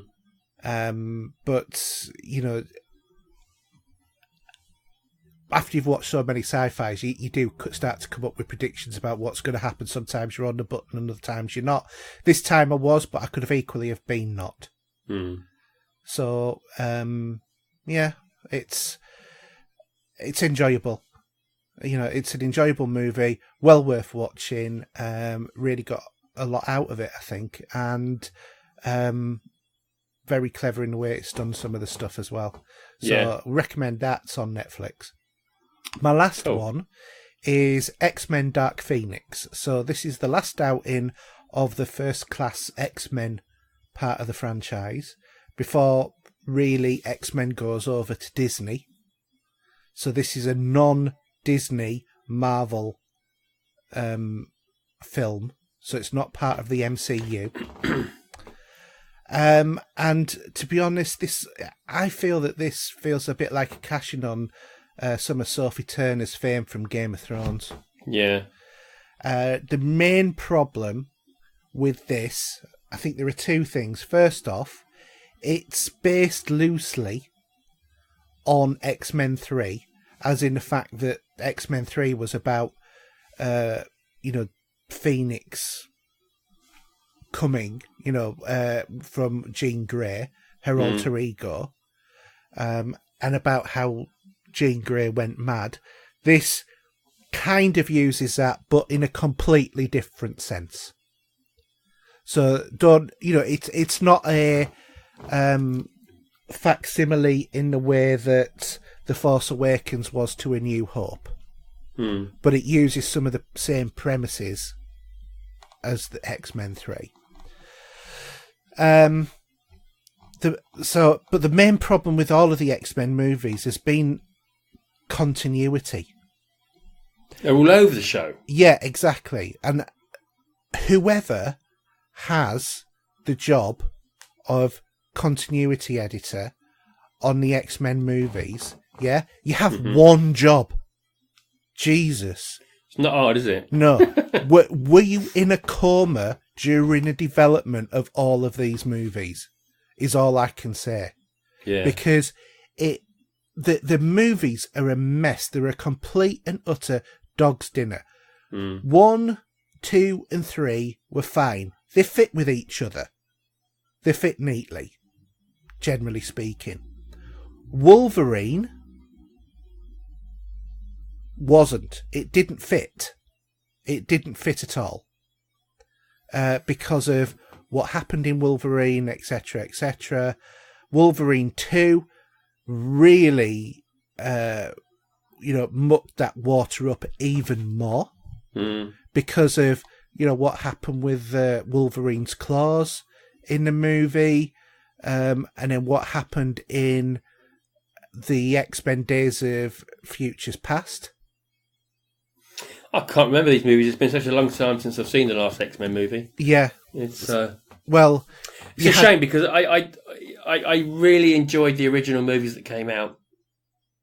Thoroughly enjoyed them. And then when they doing this first class business, they were okay, but then they're starting to they're just not, the quality's not there anymore. I wouldn't say that, because I enjoyed the first class. I actually enjoyed the first class ones more than the original 3 X-Men movies, that trilogy. No, I don't think so. No, but... yeah, you don't, but I did. Okay. The continuity of it is shockingly bad.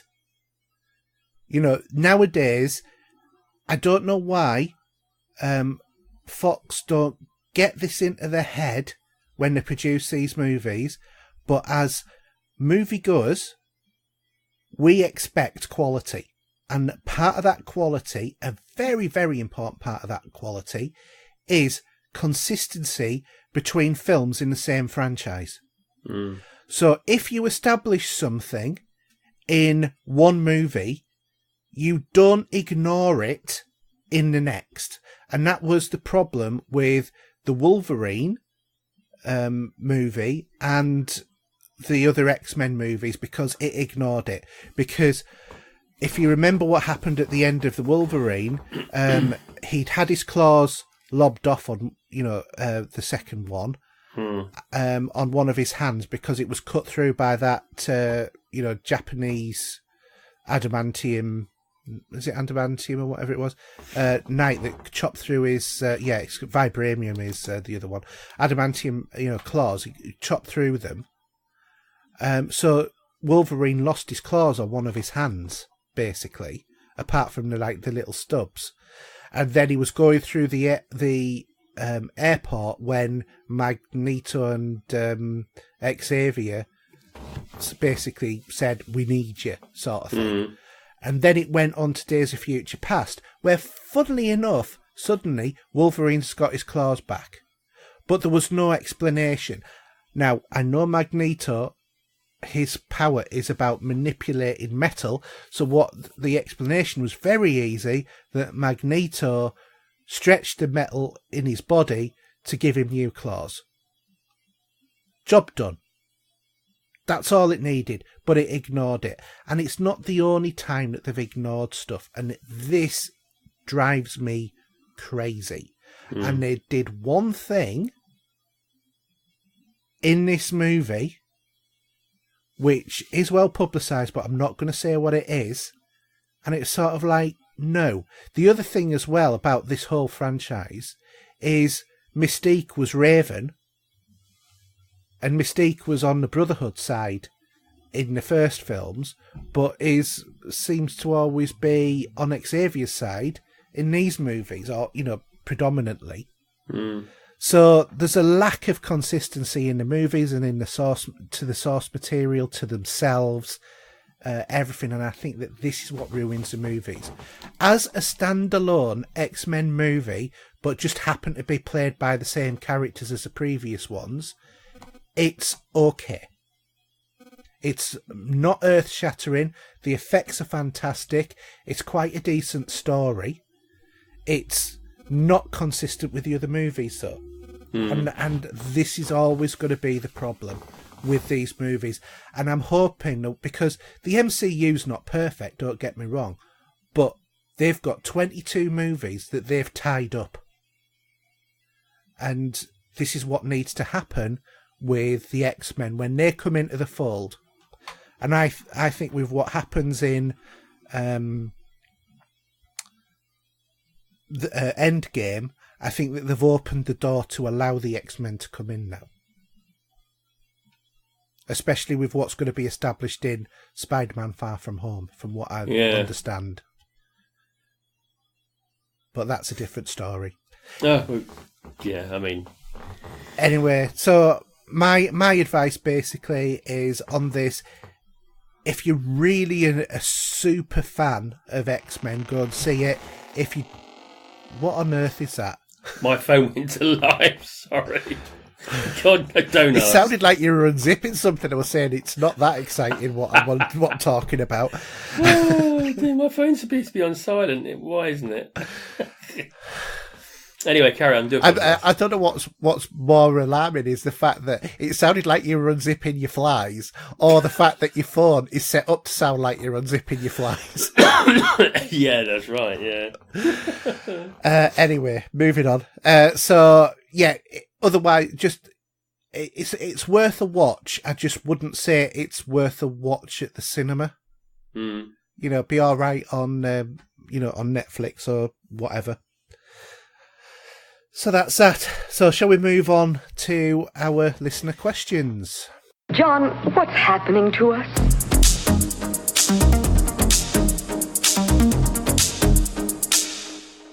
All right, so listener questions, and as always, we've got good old faithful Mark sent us in some questions. First one of which is, which game has been your best value so far this year? Doesn't necessarily need to be a game released this year. Well, it was actually, I think. Uh-huh. Was it this year? Well, Yeah. I don't know. I don't know what game you're talking about. You haven't said. I'm talking to myself. No. Yes, it was Resident Evil 2, the remake. Okay. Which I need to go back to play the second part of the storyline. Actually, I've finished it, done the first playthrough, as you should do, and move on from there. But it's a fantastic game. Now, are we doing a clear distinction here? The difference between your favourite game that you've played this year, or your best value as well. It's best value because it's got a second playthrough. Okay. So the way, as everyone knows that plays Resident Evil games know that Resident Evil 2 has a multiple playthrough scenario to get more out of the story. Yeah. So it needs a second playthrough for me. All right. Whether or not I will get that point, it's another matter, but with a few games coming out in the next week or two as well. I have to admit, you're starting to get yourself the nickname of the not completer, I think. I don't think so, no. I'm nowhere near that. I don't know the amount of games that you've said. You see, I haven't. I don't. The games that I have and the games I play is for the mood I'm in. If a story grabs me, then that's all well and good, and I would want to complete it. But stories aren't grabbing me as much at the moment, so I would like to play Destiny. Actually, I think I just have thought of a better nickname for you. I think we should call you Shortstop, because you play new games for a little bit and then stop playing them and go back to Destiny. I don't think so. Anyway, what about yourself? Best game so far this year. I think it's going to be an Assassin's Creed for you. I Yeah, and I think that the one I'm going to say is going to be Assassin's Creed Odyssey, because I got the Ultimate Edition when it was full price. And I feel like I have really had my value for money out of that because... Well, if you hadn't have done, you'd have been wasting all that money, wouldn't you? Because yeah, it's quite expensive. It was like £94. But with that, I got Assassin's Creed 3 Remastered, as well as the main game, and all of the Season Pass stuff and all of the extras as well. I think probably the Gold Edition would have been a better value, but that is on the basis that the Gold version had everything that the main one did, apart from a couple of outfits which you don't necessarily need. Yeah, because I went for the Gold Edition personally. Yeah, so I think you've probably got slightly better value for me on that if you'd have played it as much. Yeah, but you haven't, so you haven't. Whatever. You need to get back to that. That is 100 hours of really good gameplay. Yeah, I know, but it's just... yeah, but anyway. Then you're going to go and buy some more, aren't you? And no, but it's not. We've got so much coming out on Game Pass in the next few months. It's going to be like... But then you still play Destiny. Yeah, because I like playing it. It's my go-to relaxation. I like shooting people. That's a term and phrase. Fair enough. As long as you're enjoying it, doesn't matter what you play. I'm getting more fun out of that than as much fun as now as I did before. Even I'm playing on my own, but yeah. Yeah. Anyway, let's move on. So, do you want to do his second question? Okay, so how important is backward compatibility to you and to the industry in general? Now, obviously Microsoft have given us their last titles for backwards compatibility at the moment. Well, they said that and then they released some more. No, they've said that because they're concentrating on the Project Scarlet, aren't they? I still think we'll still be seeing some coming out. Well, they've said there's no more at the moment. That's it. So the ones that was in the last list, which we haven't actually mentioned yet, but we may have to bring it up next week. There's about 600 or 700, isn't there? On backward compat, I think. Oh, there's loads, but there was like 7 or 8 titles that came out just at E3 time. Yeah. So it depends. It's important if it's a game you're after, really. That's how I look at it. If it's a game that you really want to play that you haven't been able to play due to back compatibility, and it comes out, then I think it's important to the individual. Yeah, because I think, especially for someone like yourself, you sell your consoles, don't you? Or you have done in the past. I do, yes. So, that means that you've bought a lot of content which you can never use again unless it comes on backward compat. And I think that's probably been a really good thing for you. Yeah. Yeah, it's difficult, really. I mean, some content that I bought in the past I've got back. So I've never really lost out. Yeah. Well, no, what I'm saying is, though, is if they'd have never have done backward compat, you'd have had to have bought another console in order to do it. Well, I still have the 360, so I'm okay there. Yeah. But yeah, of course you bought another 360, didn't you? I forgot. I did, yeah. So I do have a 360. But yeah, no, I've got a lot out of it. There's a lot of games in my library that are backwards compatibility. Got that compatibility there. Yeah. You know, I've got the Fallout games, I've got the Fable games, for example. A few of the arcade ones that came out, like Galaga and that. So, and a few others. I can't even think what my list is like now for backwards compatibility. It is pretty huge. And obviously we get them each month as well. I have been with Xbox Live as well.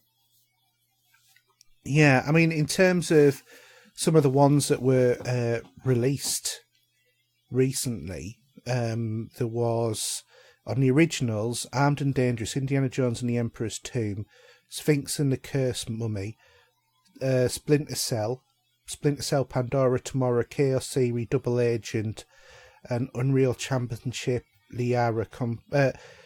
Lindry Conflict. And then on the 360 there was Azura's Wrath, Battlefield 2, Enchanted Arms, Enslaved, Odyssey to the West, which is fantastic, one of the best games to play.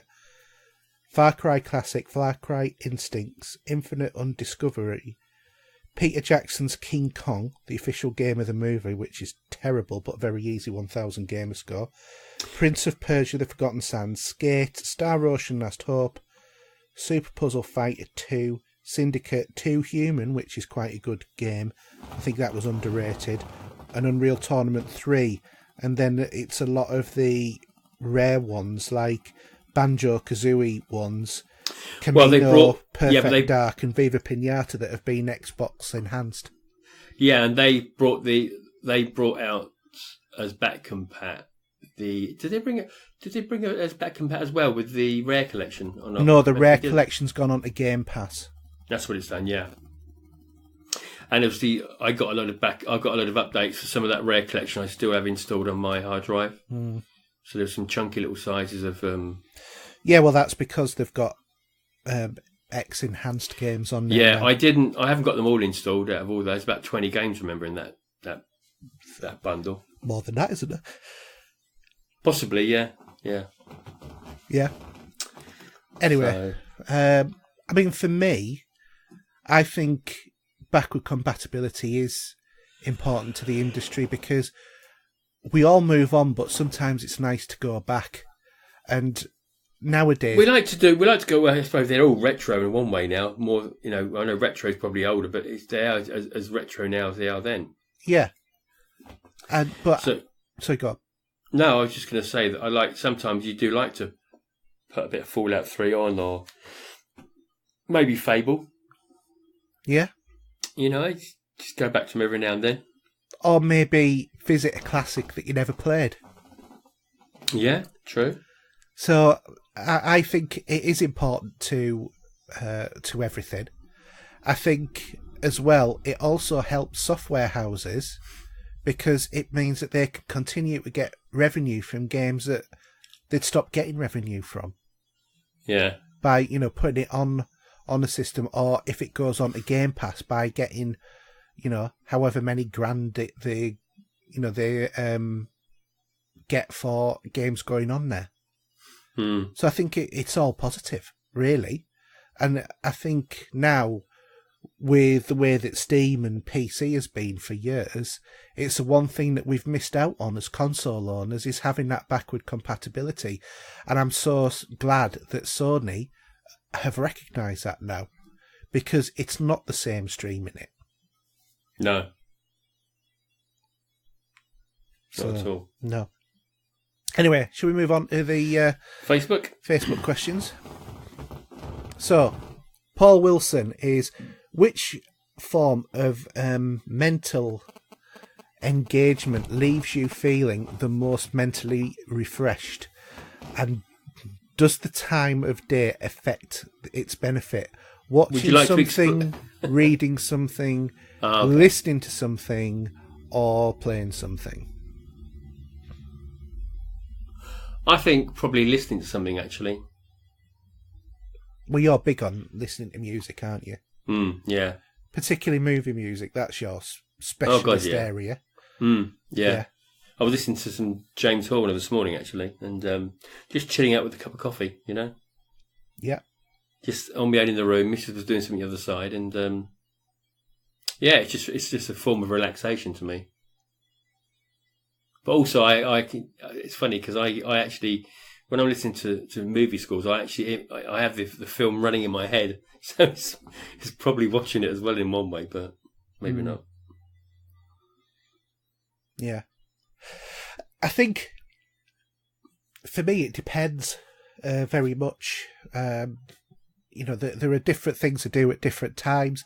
A lot of it's quite mood sort of orientated, but if it's at work, and because I have my own office, so I'm not sharing it with anyone, so I can actually listen to a bit of music when I'm at work. Or, normally I'll put in headphones, to be honest, rather than blaring it out in the office. Yeah. But it's quite nice to be able to, if you're writing something, just have some music on in the background. But I do try and make it something not too verbal. So it might be Enigma, or it might be Acoustic Alchemy, or something or other like that. To listen to, more instrumental rather than anything, but not particularly classical, which can be a bit heavy to listen to at the best of times. I quite like travelling, listening to audiobooks and podcasts. Doesn't matter what form of transport that I'm actually doing. For relaxation on an evening, definitely playing games, but also when I can't be bothered, just watching a movie as well. Just something to keep the brain going, and then if I want to unwind as well, listening to an audiobook. Yeah, that's why sometimes depending how it is, I'll come into my room here and I'll get my headphones on. Yeah. And just chill out with some music half an hour before I go to bed. Just a way to just wind down, if anything, because if it's like playing games late at night. You try and go to bed, you're going to be sort of on a high all the time, trying to be in a sort of state like that. It's just crazy. Yeah. Yeah. We all do it differently. We do. So, going to do Nikki's question? So, I didn't know this actually. So, Final Fantasy VIII Remastered is a full price £40 game. And the internet is not happy. Why are people happy to buy old movies again at full price or more, but not video games? I think one of the reasons why people are happy to do that with video games, movies, but not video games, is the fact that a movie generally costs a third of the cost of a video game. I was going to say that because let's give an example. I bought it before. I bought it once. I'll be buying it again. So the Batman 4K is what, £25? Yeah. It's a third of a price for a full game, isn't it? Yeah. Most of the time. Or even half the price of a £50 game. No, 25, yes, that'd be half the price. Yeah, but I just think it's one of those peculiarities that we are, because I think we've become accustomed over the years to see the price of video games drop the further back in time that it goes, unless it becomes an absolute classic. Well, unfortunately, I think the price of video games really has gone up a bit more over the last year. Yeah. I think paying £50 for a game is just a bit much. I know I understand the work that goes into it, but I think it's a bit too pricey, especially digitally at the moment. Yeah, digitally, we were always told that we'll bring the price down if we didn't have to have all of the production costs of DVDs and the moving them from one place to another, blah blah blah. Well, that was clearly a lie. Because it's the other way around, isn't it? Yeah, exactly. You can go into, you can contact Amazon and get Skyrim for £20, or you can go and pay £40 for it on the store. Yeah, I tell you, there is a game I'd love to go back to because it's just been re-released. I presume it's a remaster. Yeah. It is Crash Bandicoot Racing. Yeah, that's a remaster, isn't it? Yeah. Now, I loved that on the PlayStation. Thoroughly enjoyed it. And if you want all the whistles with that, you're looking at £54. I mean, come on. Digitally, that's ridiculous. Yeah. I don't understand why digital... I know that they are trying to... Well, they allege now it's because we can't do that to the stores. I don't think that Microsoft has any... or anyone has anything. Do you know what I mean? It's like... So, perfect example. I said about Skyrim, just to actually double-check the cost. So, Skyrim, today, is $29.99 on the store. And if you go to our Amazon... it's £19.99. And if you go to CEX, it's £15. Yeah. So, why? That there is no disc production cost. I would expect them to be on equity with CEX. But they're not. And, once it's uploaded onto the server, if they spend... if they get 3 people buying it, that'll probably run the server for most part of a year. and then any other versions of it downloaded is just profit.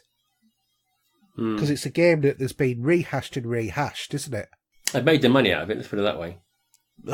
Well, it got to the point it was a dead horse, but they picked it up and said, no, you can't die yet, and, done another couple of lengths with it, didn't they? Yeah, but it's doing well. Yeah. People are still buying it, so... I know they are. It's crazy, but there you go. Yeah, I know they are. It's like saying, everyone should have Skyrim by now in some shape or form, but people are buying it now on the Switch, or, some people have a slight addiction to how many times they buy it, maybe, I don't know. Yeah. Or want it on all formats. Yeah. You know who you are. Yeah. Anyway. Do you want to do a second question? So, Nicky Wilson. I've not been a PC gamer for over 10 years. Why is everyone... You stop editing that as I'm trying to write it. Sorry, I'm just trying to... Sorry, put it there, because I need to know what the time is so that I can... Because I was trying to read and that was putting me off. Okay. Right, ready? Yeah. Right, Nicky Wilson's question. I've not been a PC gamer for over 10 years. Why is everyone mad at Epic Games Store for having exclusive games on their store? What makes a difference when you buy a game and still puts the game with a shortcut on the desktop, right? Surely the games be more angry at Steam for not matching their profit margins as Epic offering developers. Sorry, because you've written in the middle of that, but yeah. Go on. Do you want to explain all this to me? Because I'm not a PC gamer, so. Right. Okay. So on the PC, there are different platforms. So you have Origin. You have Uplay, you have Steam, and you have the Epic Game Store. You have GOG, which is Great Old Games. Yes, you do. I use them. Yeah. So you have all of those. And what people don't like is having all of those different stores, basically. Hmm. And But aren't PC gamers used to this, really, at the end of the day? I think if most people would be very happy if you could turn around and say, here's this, it's all on one store. So, for example, the other thing is about Microsoft. Microsoft have a store as well. So there are just so many different stores. And platforms you've got to use. Yeah, and you've got to install them. And then it depends then, are your friends going to be on it in order to do it? So all of that causes problems on the PC. By the way, if anybody's interested, you can actually get Rebel Galaxy for free on the Epic Game Store at the moment. Just thought I'd point that out. But that's on PC, obviously. But this is what PC gamers don't like. Personally, I don't give a stuff. I really don't. I don't care about having them because the fronts are, they don't take up a lot of room, especially on PC hard drives nowadays. If you've got a 6, terabyte hard drive, you're really going to be bothered about a few hundred meg that's dedicated to Steam and another few hundred that's dedicated to Epic. Probably not. If you're playing multiplayer against people and one of your friends has bought it on Steam and one of your friends has bought it on Epic and one of your friends has bought it on Microsoft, if it's on all those formats, I can understand what the problem is. But what I can't understand the problem is where it's an exclusive to one of the stores, why people get upset about it. Just doesn't make sense to me. Yeah. Unfortunately, you want to be the master race, you've got to put up with it. That's what I'm going to say. Yeah, but we are the master race. So they say. So we know. Yeah. Okay, moving on. Mark Tudor, he's asked, what's your best gaming bargain you've ever had? Getting 2.5 years Game Pass for £1 has to be right up there for me. Other than that, I got the collector's edition of Elder Scrolls Online for £30, which included the game, a steelbook, a leather-backed coffee book table case, and a Molag Bal statue. Big shout out to Ryu FP for his heads up on Game Pass. Oh, yeah, because he put it on the Facebook page, didn't he? He did indeed, so thank you for doing that, Ryu. You constantly putting up good stuff on there for us, so we appreciate that. So... I'd probably agree, actually, about the Game Pass. Yeah. That's the deal of the century, I think. I think it is, especially for me, because I've also got the PC side of it, so I, double bubble, as it were. Yeah.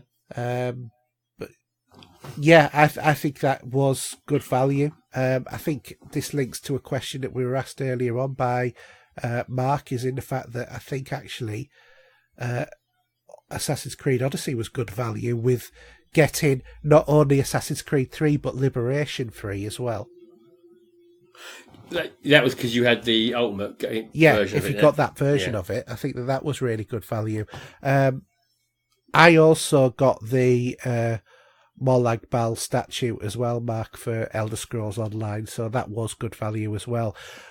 The other one that I got was the Halo 5 Guardians. Was it Halo 5 or 4? Can't remember. The Guardian statue of Master Chief and the other character, which I got for about 20 quid, and that came with the deluxe version of the game with everything. So that was quite good value. I can't think of anything really, to be honest, other than that value, with the Game Pass. I think it's just tremendous. Fallout 76 with your extra bag. yeah. That's a sore point. Why is that a sore point? Because you got it. Yeah, I know, but it was just the way it all went pear-shaped, you know what I mean? The way it went. But I must admit, I did like what I did get was I wanted the Bioshock statue of a Big Daddy. All right, yeah. So I got the PC version, dirt cheap, with the statue and the soundtrack. Cool. I think that cost me about 15, not even 15 quid, probably. Yeah. This was quite a while ago, so it was still around, but yeah. Yeah, there's some good deals there. I mean, I know when you buy them full price at the moment, I don't think because of the way, it is just horrendous the way the prices are for these limited editions now, which may have a big statue of some kind or a leather jacket maybe. I think it's just way past, the profits, and I think it's just trying to rip games off in more of a way they shouldn't do, to be honest. I just, don't like it anymore. Yeah, I mean, years ago, are you talking about like 10 years ago? I used to work in Darlington, and I worked near the Morrisons in Darlington. I worked on a business park that's opposite from where they are, and I used to walk down there, and every week they would have PS3 or Xbox 360 games that they were selling off, and it'd be like £1. Literally £1. Yeah. And I used to get loads and loads of them. And, I probably must have got over 100 games out, from these £1 deals that they were constantly doing over the period of about 2 or 3 years until they stopped doing it. And that was really good value, because you'd play them. If you didn't like them, you just take it to CEX and you get more money than you actually paid for them. Well, look at Alan, for example. He does deals like that all the time, doesn't he? Oh, even now. I'll tell you what. Alan, would you buy a used gerbil off this man? Sorry, mate. But honestly, and he go and flog it for another tenner on top. Yeah. Yeah. If there is ever an Irish version of forgot my brain's gone. I'm cooking in here. Yeah, Del Boy.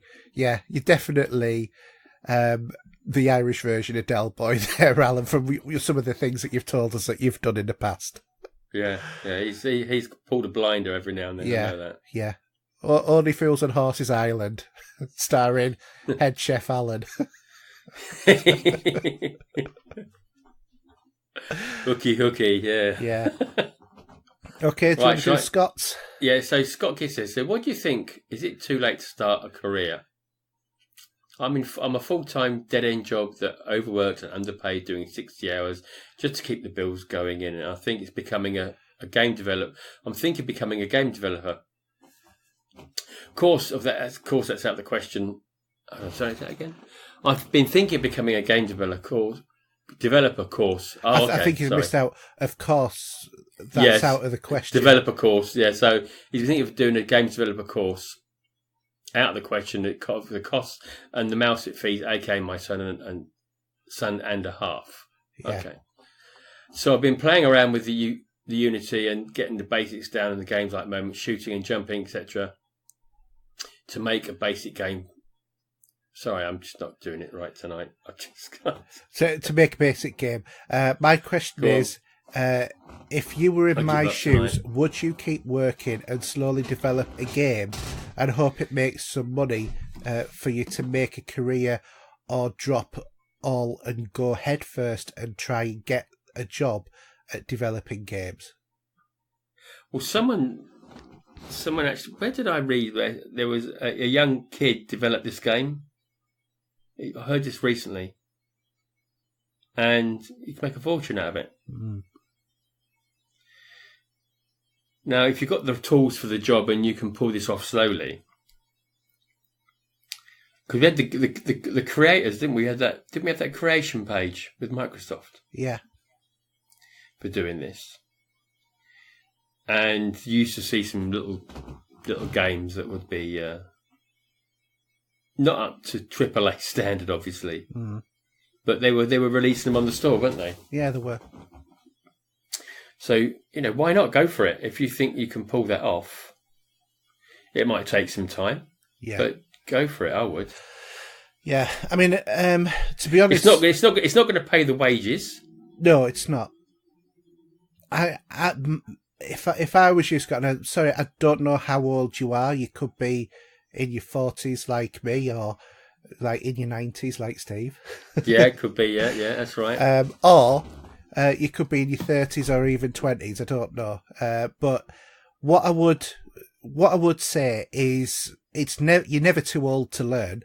In a matter of fact, your ability to learn is only limited by your own, or to achieve is only really limited by your own belief in yourself.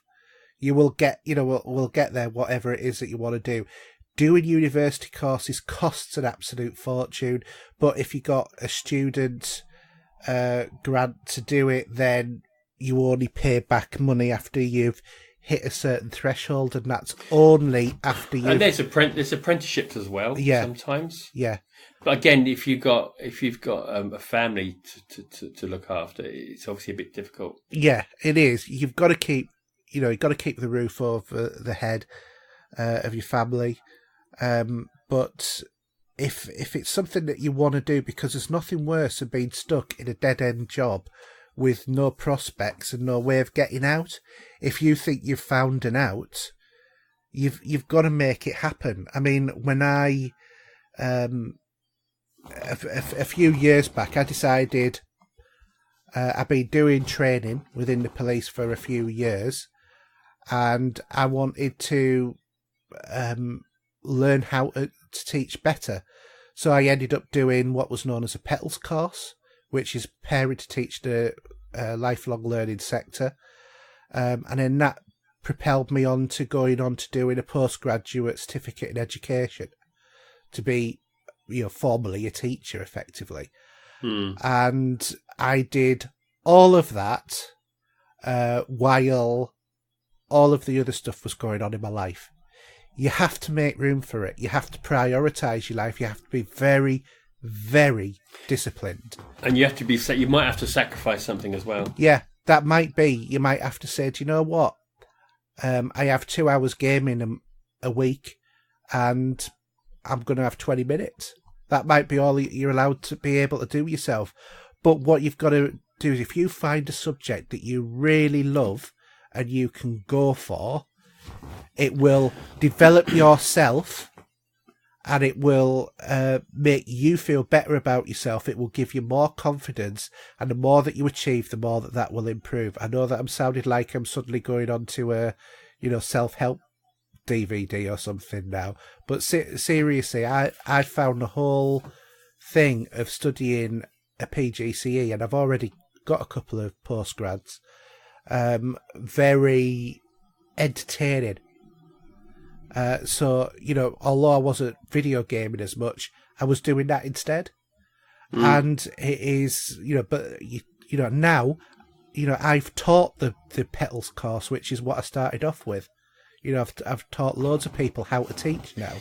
So you can do it, but you've got to figure out how you're going to do it. How you're going to keep the roof above your head, keep your family well, and that might mean if you've got a partner, talking to them and working with them about how to do it. I think the problem is, unless you're really, really skilled at writing code in Unity, because I've had a look at Unity with my son because he's trying to teach himself it, and I looked at it and I thought, right, okay, that's it. I'm out of coding because it's been so many years.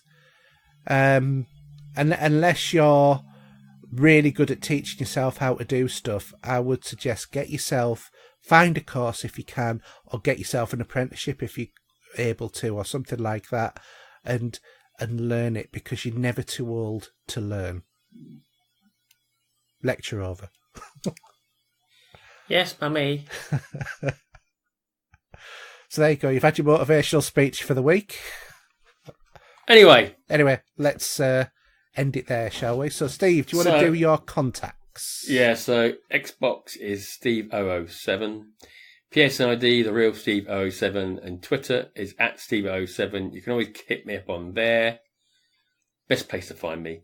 Haydn? Okay, so on Twitch, it's just search for HERJ UK, which is also the same as PSN, Xbox Live, Steam, Origin, Uplay, GOG, Epic, whatever. It's exactly the same on all of them. On Twitter, it's also HERJ UK. If you want to get in contact with the show, you can email podcast@popculturegamers.co.uk. Don't forget about our website, which is popculturegamers.podbean.com. We also have a Facebook group as well. If you can also listen to the show on Podbean, iTunes, Spotify, or using your Echo with our very own skill that we have as well. And if you want to support the show, you can do so by either what I mentioned earlier on in the show, or we do have a Patreon page if you want to make a donation to just keep the servers running. And that's it. Otherwise, you can also retweet and promote the show amongst your networks as well, just to try and get us more well known. Other than that, hope you've enjoyed the show, and it's a good night from me. And a deep breath and a good night from him. Good night. Good night. You are about to witness history in the making.